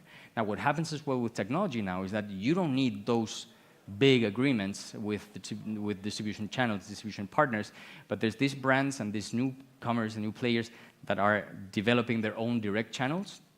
Most obviously are, you know, selling online. I mean, you can easily, as a digital native brand, you can easily build a digital brand without big media budgets. You can easily distribute your production resources and have access to production of beauty products everywhere in the world without having to have big R&D centers. And then you can sell those products through e-commerce, through social networks. You don't need any more of those big distribution agreements. But it's not just selling online. It's as well how to use technology to make the purchase moment more ubiquitous. This is a pilot that we did in the New York subway, where you know, in the likes of a vending machine, you could actually buy makeup on the go. It's not just a vending machine. There's also image recognition, so the machine would recommend based on how you were dressed, what type of makeup would you be able or recommended to buy. We're seeing as well technology that is being embedded in routines, being embedded in our day-to-day life, like connected mirrors, where, you know, apart from the classical function of a mirror, it also helps you, well, try makeup on, and with some touch screens, you can even interact, see content on how to apply the makeup or achieve a look, and then why not even buy. So you don't even need to even open your computer or your mobile phone to purchase, but it's already embedded through technology in your day-to-day life. This is also happening for not just beauty products, but also beauty services. We're seeing platforms like this one, this is just an example, but there's plenty, that are Uberizing basically the beauty services. So they're putting in contact demand and offer, and what they're doing is monetizing idle time of professionals and consumers who need a specific service in a specific time and place. They put them together, they connect them, and the service happens. So in this sort of platform economy, what is the role of a brand like L'Oréal? Are we the platform suppliers? Are we participating in these platforms? What is the role of a hairdresser? What is the role of the salon? So this is all being disrupted, and we need to really understand how to play this. But also, what we're seeing is disruption even in interaction between consumers and brands or professionals. I'm going to show you a real case. This is a real demo of Google Assistant booking a haircut appointment at a beauty salon.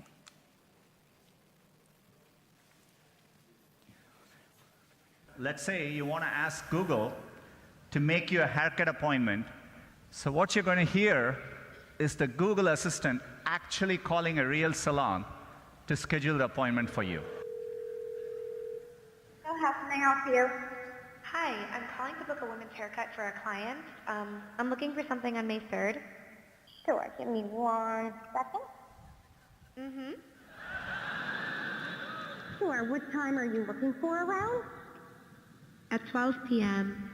We do not have a 12 p.m. available. The closest we have to that is a 1:15.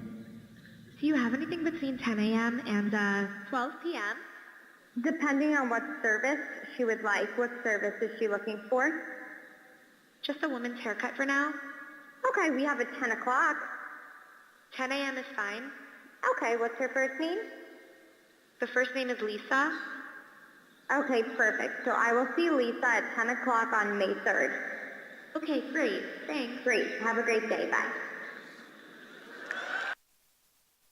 Example. And so this is obviously disrupting as well the interaction between consumers and professionals. Actually, I showed this video at a group of hairdressers, and the room immediately divided in two groups. Those hairdressers who thought, I mean, I'm going to go out of business. What's going to happen? This is terrible. And then there was the other group of hairdressers who thought, well, what if the voice assistant is not the customer, but it's actually me responding to the calls? Then I don't need somebody just booking services, and I can have them performing services. So it's really a matter of how do you understand technology and how it's going to disrupt and taking into advantage. Voice is definitely one of the key disruptors in our industry, not just from what you saw, but what's going to happen when you ask your voice assistant for a recommendation on makeup, you know? So how are brands going to work with voice assistants for those sorts of purchases? So now, what I think is that you know, what happened with Daewoo and with Ericsson is not really something related to me, because what I see is that L'Oreal is really taking a position to make sure that it is us who disrupt the industry and not wait for somebody else. And how we're doing it? Well, we're actually building brands now in a way that we do not depend that much on paid media budgets. By the way, we actually have brands like NYX, which is a professional makeup brand, and we don't spend a single dollar in media, and it's one of the strongest brands that we have in the group. So that's one of the things that we're doing to make sure that we develop the new set of competitive advantages. We are, as you saw, investing in beauty tech, so that it's not just the innovation in the product, but also investing in the development of digital services. And we are embarking in as well, developing those direct channels to make our products reach the consumer. But the true competitive advantage that L'Oreal has that no other group has, whether it's a big group like Procter or LVMH, or any native digital brand, the small ones that you saw at the beginning, is consumer data. We are the only group with the ability to capture the data of the beauty consumer in the entire scope, meaning buying from mass market shampoos in Carrefour all the way to what you're buying in a pharmacy. So that is exactly why we believe that it's going to be us, the player that who truly disrupts the industry, and not any other. With that, I hope you found some of the answers to what can happen in not just beauty industry, but any FMCG consumer FMCG industries, and I hope you've enjoyed. So thank you very much for the attention.